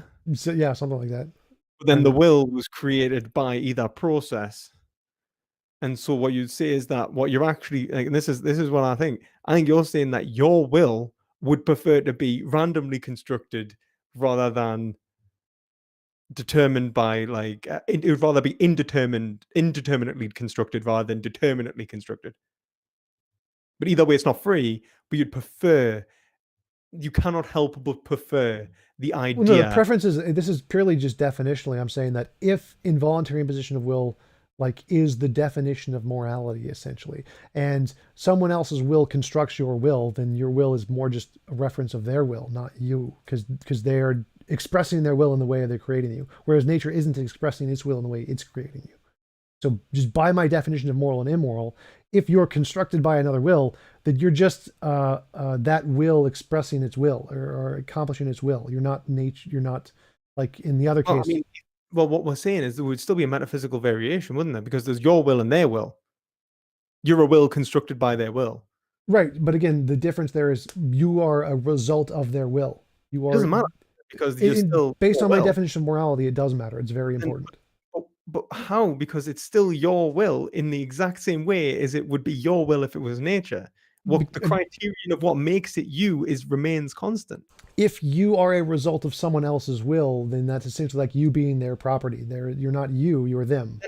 What makes you you isn't No, necessarily again, that's your. you're conflating the two different definitions of identity there. One is the individual thing that you have a sense experience, a qualia, and the other is your origin of being a result of a will. So I would Yeah, still but say you don't ever have yourself as property in the sense that you're never your own causer in your view. Yeah, right, but that's not that's the fair. difference. The difference is But no, that's fair. So that means you can never be your own property. not sort of, I guess. I don't know what that Yeah. even means. But again, the difference is that one is you are a process created by a different will. You are a different will enacting its will to be produced, and one you're not. And because my definition of morality is contingent on immorals are involuntary impositions of will, morality is the assistance of will. Those two things. Because of that, you are a result of someone else's will. You are their property. You are their will, not See, I your would say will. that the problem there is that you're describing the same ontological object in two separate ways. And I would say that the issue then is with your definition of morality. Because then what you'll be saying, I mean, reality is that if it's all about will, the actual will of the evil demon is what you should be trying to act out anyway. Yes, if it was the only kind of will that existed, for sure. But Then again, so I don't see how it could be more less immoral. in Like in less my moral. world, if you create a being, you can't determine its processes. So in the best of all possible worlds, if you presumably created a being, it would be free of your determination. You could not determine it. That would be immoral. Right. Okay. So in the best of all possible worlds, the demon wouldn't create you. Couldn't. It could create me as an entity, but it couldn't determine any of my will-based processes. Because that would be immoral. Like in my best of all possible worlds, it seems obviously immoral that if you could create a being any way you wanted to, that is bad. No. So there has to be But some kind of there's no difference in you at all. Yeah. the resulting thing may or may not be a difference. Like I could create a And being in lots of different ways, the but reason that we determine whether it is your will or not your will is a variation in your origin. yes. So again, in the best of all possible worlds, it would be immoral for me to create a being to do whatever I wanted it to do. That would And be the reason immoral. we say that the variation in your origin is what defines whether it's your will or not is because it's either it's you are the property or expression of another's will. Yeah, again, it's all based on the definition of morality. In the best of all possible worlds, if I created a being to do what I wanted it to do, that would be immoral. If I created a being and allowed it to determine its own processes through random processes of nature, whatever, that would not be. Yeah. Okay. Like we could say but I kind of understand what you're saying, but I think that I just absolutely disagree that there is any difference in terms of I don't think there is an actual difference there in terms of ontological or even attributable differences in terms of language. The only difference is nominal in what I would argue. I But don't we think can so. I think there's clearly an disagree ontological difference between someone creating someone and someone being produced by like the dice, rolling the dice versus placing the dice. what your right, like what makes your will yours in terms of what we describe it as isn't the ability to choose, it's the ability to associate your actions, behaviors, and thoughts with your brain, well, with the brain or whatever that is naturally produced. I think you're focusing too much on the language of the identity and the will and saying whose it I'm not. is. I'm trying to understand because Oh it no, I seems know, that I know. I think that was my fault for using those words. So I'm trying to change the analogy to make it clear now. right. In my best of all possible worlds, if I'm right about morality, then it would be immoral for me to create a being to do what I want to do. That would be immoral. And so if I am the receiving end, if I am the being being created, it would be immoral for me to have been created and forced to do whatever that being wanted me to do. If I was just created by nature, it would not be. That would be fine. If a being just created another being and allowed them to be determined by nature or whatever, that's fine. But it is not moral for me to create a being to do whatever I want them to do, based on my definition of morality. So there is a difference between those two cases. What if you create if you create a being that wanted to do whatever they wanted to do, and whatever they wanted to do was whatever you wanted to do, would that change it?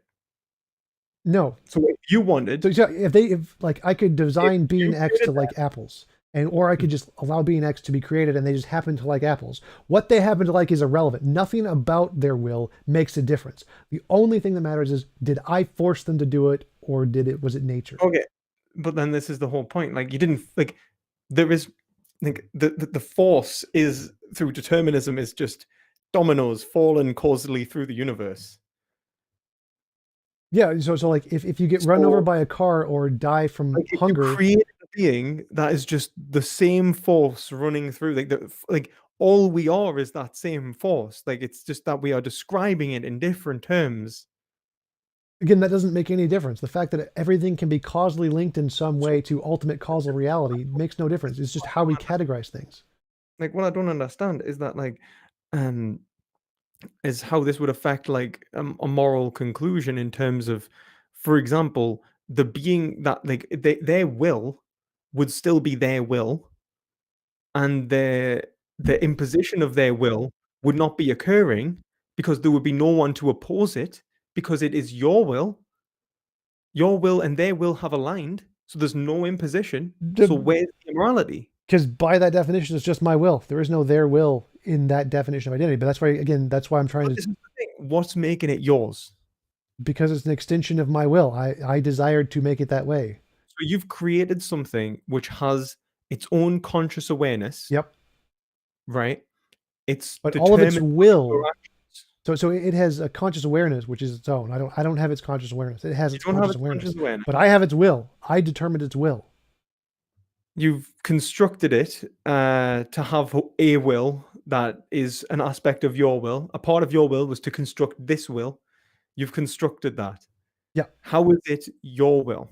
Well, if I determined what it wills to do, then it's my will. Like if I said all of the things in my head are going to be transferred into what it wills or what it, in some way, then its Why will did is just no, if it's got its own conscious awareness, which is right. separate from yours, Yep. and it has simply the exact same thoughts and behavior patterns that you've gave it, No. how is it any more yours than its? Because again, it's all determined by me. Like it doesn't have an You itness to weren't. it. You are determined by something else. Yep, that's fine. So again, And if so it's how is it determined by a determined by? being, it's immoral. If it's not determined by a being, it's not immoral. So again, just take the common moral example. If I kill someone, that's immoral. If a rock falls on someone, most people don't consider that to be immoral. There's a difference But between in those two. terms of the physical causal nature of morality, which you're proposing, there is no difference. Ontologically, again, so just use the common understanding of morality. In the common understanding of morality, there's a difference between a person killing someone and a rock killing someone. Those are not the same thing. There's a difference there. Most But what people, I'm saying is that the difference doesn't actually exist in terms of culpability, responsibility, which most people would assume if determinism is true, so that it's a spook. It doesn't exist. it does in many different If models. you're saying that it's a if you're a physical description of reality, then this moral Again, that's uh, not a problem in compatibilism. Compatibilism does not care if we're determined. You can still have culpability. So it doesn't make a difference whether or not we're determined. You can still have a difference between those two. the culpability is just an ad hoc of, oh, you're culpable for something that actually it's like yes, but actually no. That's what compatibilism is. Yes, that's it's fine. That's totally fine to do that. It's just categories of different ways to classify things. That's but totally then fine. morality is like if you were to say that morality, all it is a description of human behavior. Well, no. So you can. It's a description of the Platonic object. But the point I'm making is that there isn't a problem with saying that there's going It's to be a difference if between you these. say it's a description of the Platonic object must only be in reference to human actions then, because they're No, not in reference to rocks falling. that in my view, rocks falling on people is immoral. So it does, but that's a different topic. Um, the only point I'm trying to make here is that you can make a distinction between a person doing an action and a rock doing an action. Just to clarify, in your view, the rock falling on someone would still be immoral, yeah? Yes, absolutely. Because it would be an 100%. imposition of their will. Yep, always. Right, cool. In which case, can we not say that there is like for example, the imposition from nature and the demon is identical in the sense that it'll either always relate to nature or always relate to the No, demon in the no, sense that it's a predetermined causal action. no. That there is Again, no actual choice there. It is the illusion of choice that you are relying upon to say that there is an actual difference. No, because again, the difference isn't you coming into existence. Creating a being isn't immoral. I'm not an antinatalist in that sense. So that's fine. It's the creating a being and then determining the process it wants to be. So the process here is if I create a being in my world and make them do everything I want them to do, that's immoral. If I just create a being and let them fumble around in nature, that's them. Because whatever parts of nature that determine who they are is also a part of them. It is their who they But just are. the same as the demon, they are a part of the demon just as much as Yes, the they're a demon part is of a the part of demon. them. They're a part of the demon, which means they're not them. No, because they own that aspect of the demon just as much as the demon owns that aspect of themselves. No, they don't own the part of the demon owns the demon. No, because neither of them own it. Neither of them caused it. Neither of them have any capacity to associate themselves with it to a greater degree. It is the same thing occurring in two separate places. No. So in the nature case, the parts of nature that determine you are a part of you. You own those cases. In the demon case, you don't own those cases. The demon owns those cases. But then the ownership, you said, like, we made a distinction in terms of identity, didn't we, between like ownership in terms of being able to associate one's labor Right. and association of oneself with phenomena, like with the reality that we experience, like the totality of our experiences. Well, the reality is that there is no difference in our associations between the mental objects in my head and the mental objects in their head. If they're both the same, right? Let's say my will and their will in a certain aspect is the same. That is just as much an aspect of my will as it is their will. No, again, There is so ownership is determined by the causal process in which the thing came about. Like if there's a car and we want to say whose car it is, whoever's causal process caused the car is their car. So the causal process in the demon case. If you say it's causal, then we can agree that neither of them caused those things in the first place. That's an illusion. If the demon created someone, they caused it. So we're assuming No, like, but no. The demon thinks they caused it, but that was an illusion of free will. There was a greater demon, or it was nature. So we're going to get rid of all of the infinite regrets and say there is a God who is the thing, or nature is the thing. No, rather than saying God, because God implies like an actual free agent. Like I'm saying that there is a determined universe in which there is a being, which then creates you within it. Right. Then again, that would be the same thing. So if you were created by another being that isn't you, you're their property. You're not you. You're not your property. If you're created by nature, then you're your property because nature doesn't care. Nature doesn't have any property rights. It doesn't care. But this is the point. Like property rights, like what you're saying is that when you say property rights, like they have no right to your thoughts anyway. Like more than you do, they have the ability to construct and they have no ability to identify with them more than you.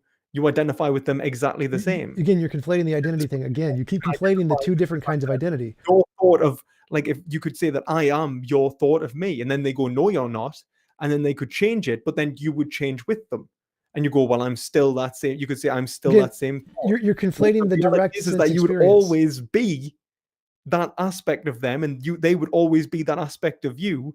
There would be no, like, just as much as you are an aspect of nature and as nature is an aspect of you, we're describing the same thing in which there is no control, no choice, same like same phenomena. Like the only thing that is actually appearing to be different is our nominal categorization of it, which is ad hoc. No, again, I've already covered this multiple times. We're just repeating ourselves. I know, if I'm created by a demon, we're not going to agree. I know we're never going to agree. But if I'm created by a demon, the demon can change me in any way it wants, any time it wants. I can't change the demon in any way I want, no matter what I do. It has authority over me. Whereas in nature doesn't do a damn thing. Nature is just there, and any part of nature that is conglomerated into you, you can change. Nature doesn't do it. You do it. That's the difference, is because the will thing, this emergent property of will that exists or comes about through nature, didn't exist prior to it coming about. Whereas in the case of the demon, it did exist. There was another example of that will thing prior to it, which caused it to come about. But even if we said there was nature before the demon, you seem to think that it was... If there's nature before the demon is free, but you're not free because you're property of the demon. So its will is free, yours isn't. We are going to agree to disagree. I think that is the best way to go from there. That's fine by me. Okay, and I wanted to pull you up on one more thing as well before I quickly we'll have like maybe it's like 5-10 minutes at the end or something just to blast through veganism because I really we need to do that. Sure. So the stabbing, you said that it would be worse to be made to stab yourself in the leg than eat candy. Why? That to was then just to decide that you was just can't an eat. intuitive example to show things that we normally agree on to try and make the point. So it wasn't. Intuitive. You said ethics is intuitive anyway, so I don't see the No, I was just using a common example we would typically agree upon to try to make a point. It wasn't why would we actually typically agree upon that? because we don't like pain. Okay, so we don't like. So we're saying that it would be worse to be made that way because. But then you Oh, no, said no, no. someone So who I'm not likes saying it's pain. objectively true that that's the case. I'm What if they were just designed? So do you think there's a difference? So if someone was designed to be to like pain and stab themselves in the leg, and then someone was designed the desire to eat candy, do you think there's a difference? no, like if they both came about by random chance and were Okay. determined, they're fine. All right. Okay, that's just one I want to pull up because I was saying Yeah. that definitely doesn't work under your theory, because there would have to be a standard outside of one's Right. own volition and desire that would then okay. Yeah. So that was just a common Oh, example to try and make the point. It wasn't actually an ontological argument for stabbing being oh, worse than oh, candy. that's fair. That's fair. 1 second.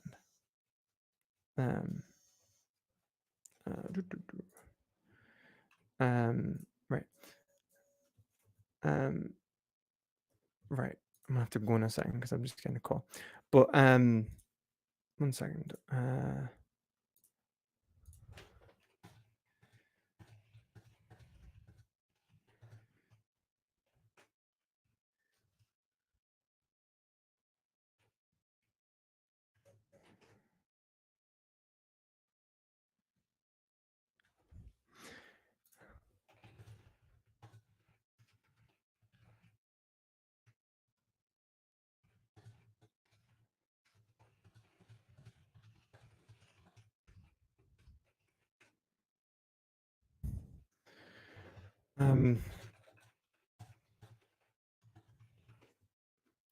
Yeah, like I was just gonna say, like, we'll just quickly move on to veganism then. Yeah. Sure. Just okay. So you would agree that veganism is the moral thing to do. Yes. Killing animals is immoral Why aren't you doing it? because I don't care. I like cheeseburgers. You say you don't care, you like cheeseburgers and it's the moral thing to do, but then you're saying the best of all possible worlds, we would all be doing the moral thing to do. So you would agree that you are being irrational for not doing it.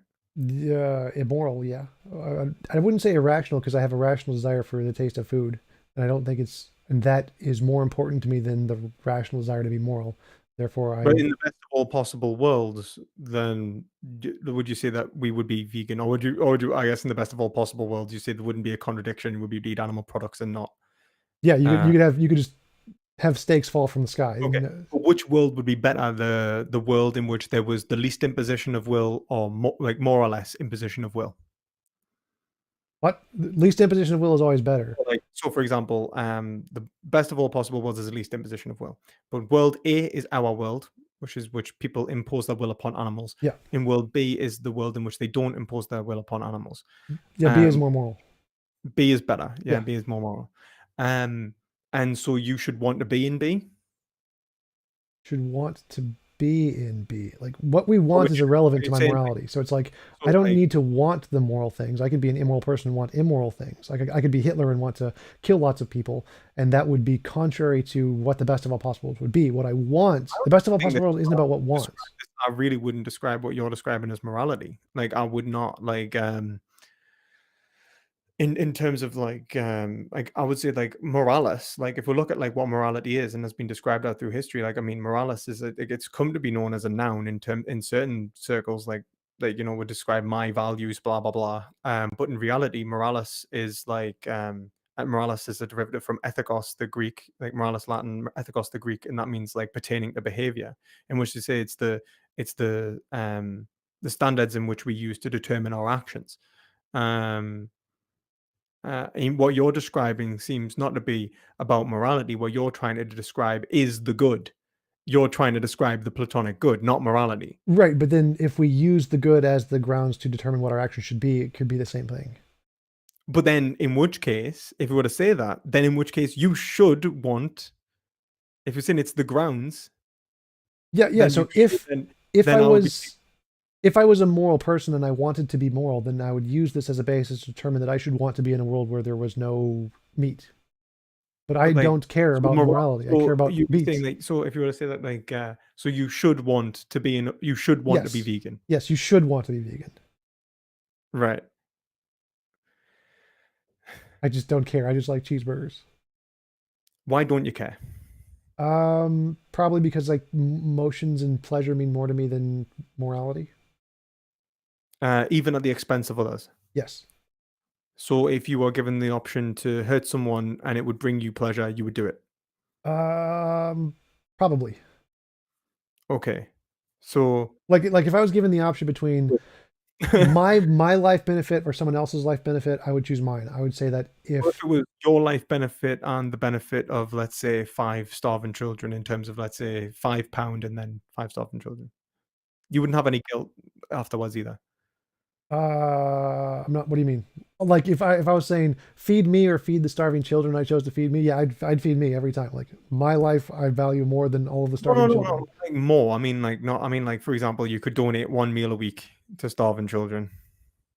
Um, like I could do that, but I mean I don't know what you mean. Like Okay. Well, what if I was saying that like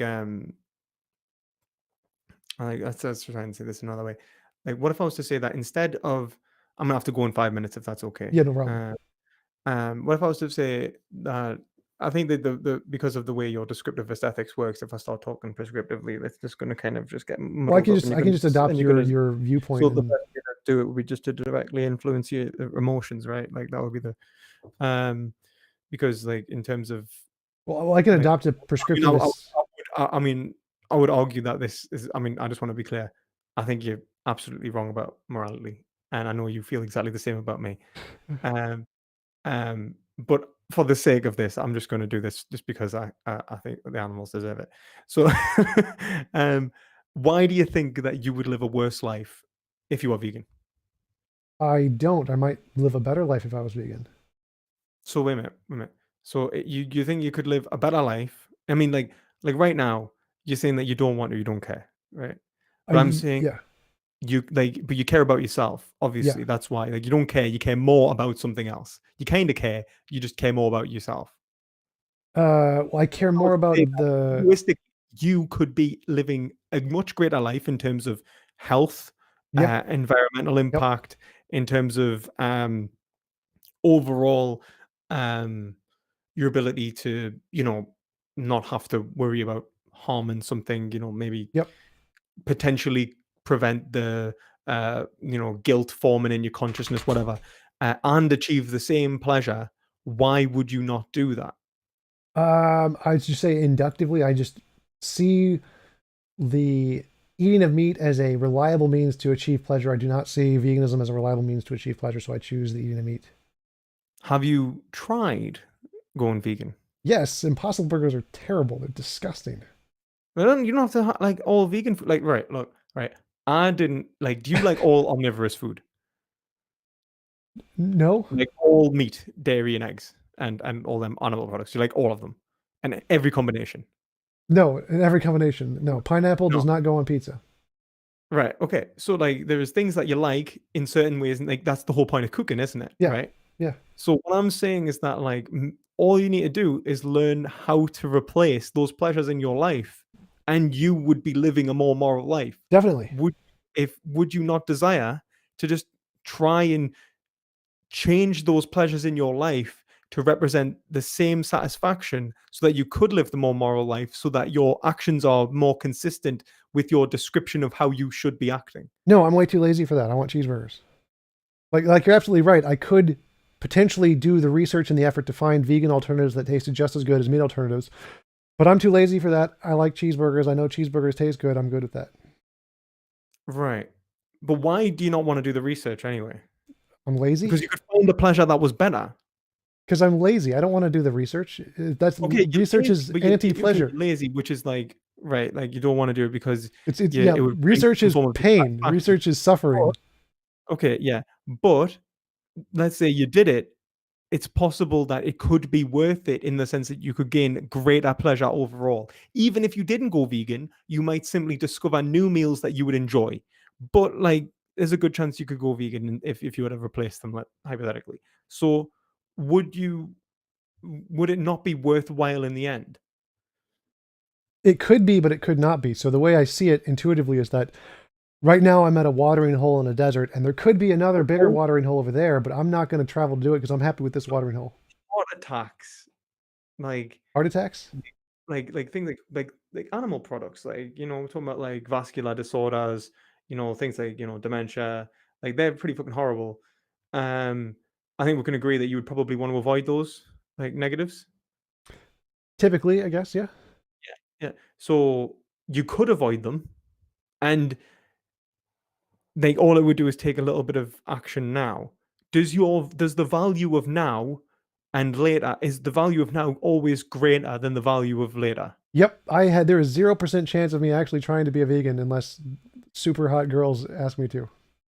Oh my god. All right. Well, if there's any super hot girls watching this, please get in contact with TJump. For the cause, for the animals, ladies. Do it for the You know. cause. I am for this. I will totally try veganism. Absolutely. All right, there we go. There we go, guys. That's this debate. But no, seriously, like, I think, like, for example, like, there is always I think if you were to think about it, like, you might want to avoid, let's say, 14 out of 15 leading causes of death. Um, and that pretty horrible chronic illness, 10 years of suffering that you could probably get away with not feeling. I think if you think about it rationally, you're gonna value then as much as you value now, because they are both present moments of your experience. So it would be more rational for you, in reference to your desire, to achieve at least a plant-based lifestyle. Oh yeah, I totally agree. I think that's perfectly reasonable and rational. I just think I value the current now and the laziness and the taste of cheeseburgers more than I value the future perception of those things. So I just Or don't the care. future suffering, like that, like, because you could obviously, like, like but then the reality is you'll always value suffering the same, which is why it's like Yep. I think your argument is perfectly rational and reasonable. I just like cheeseburgers too much to care. okay. So would you agree that you're being irrational then? Yes. Happy Okay. Right, well, I guess there's no, I can not do anything from that. Like, okay. if Well, liking cheeseburgers is irrational, lock me up, right?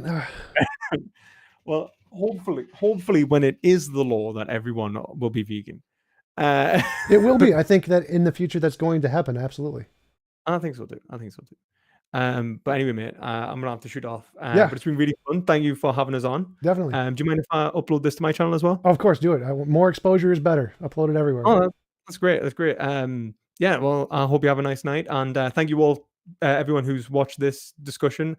I hope that, because we've got, I mean, half of it was metaphysics and epistemologies and just arguing at each other about those things. So for everyone who's watched, my God bless you. Like, how did you make it through this? Like, I don't know how. I probably would have clicked away. But no, thanks to everyone who's watched. And oh yeah, and yeah, do you want to tell other people about your channel so they can find it? are you sure? Like, is that all right? Yeah. Yeah. Yeah. So I'm Perspective Philosophy. You can find me at Perspective Philosophy on YouTube. Yeah. I also have a Discord server. Yeah, if you like, it's not as, I don't know if it's as active as TJumps, but if you ever want to get in contact with us and ask us a question about this debate, that would probably be the best place. And yeah, like, it's all about, my channel's all about like learning philosophy, like in a variation of different forms. And I'm actually writing my PhD on defending animal liberation. So yeah, in a very, very different ethical mainframe than TJump right here. So, Okay, mine's better. yeah. We'll just... But thank you again for having us on, and thank you all for watching. Yeah, thanks for coming on. It was a lot of fun. I'll talk to you later. Yeah, take it easy, mate. Bye.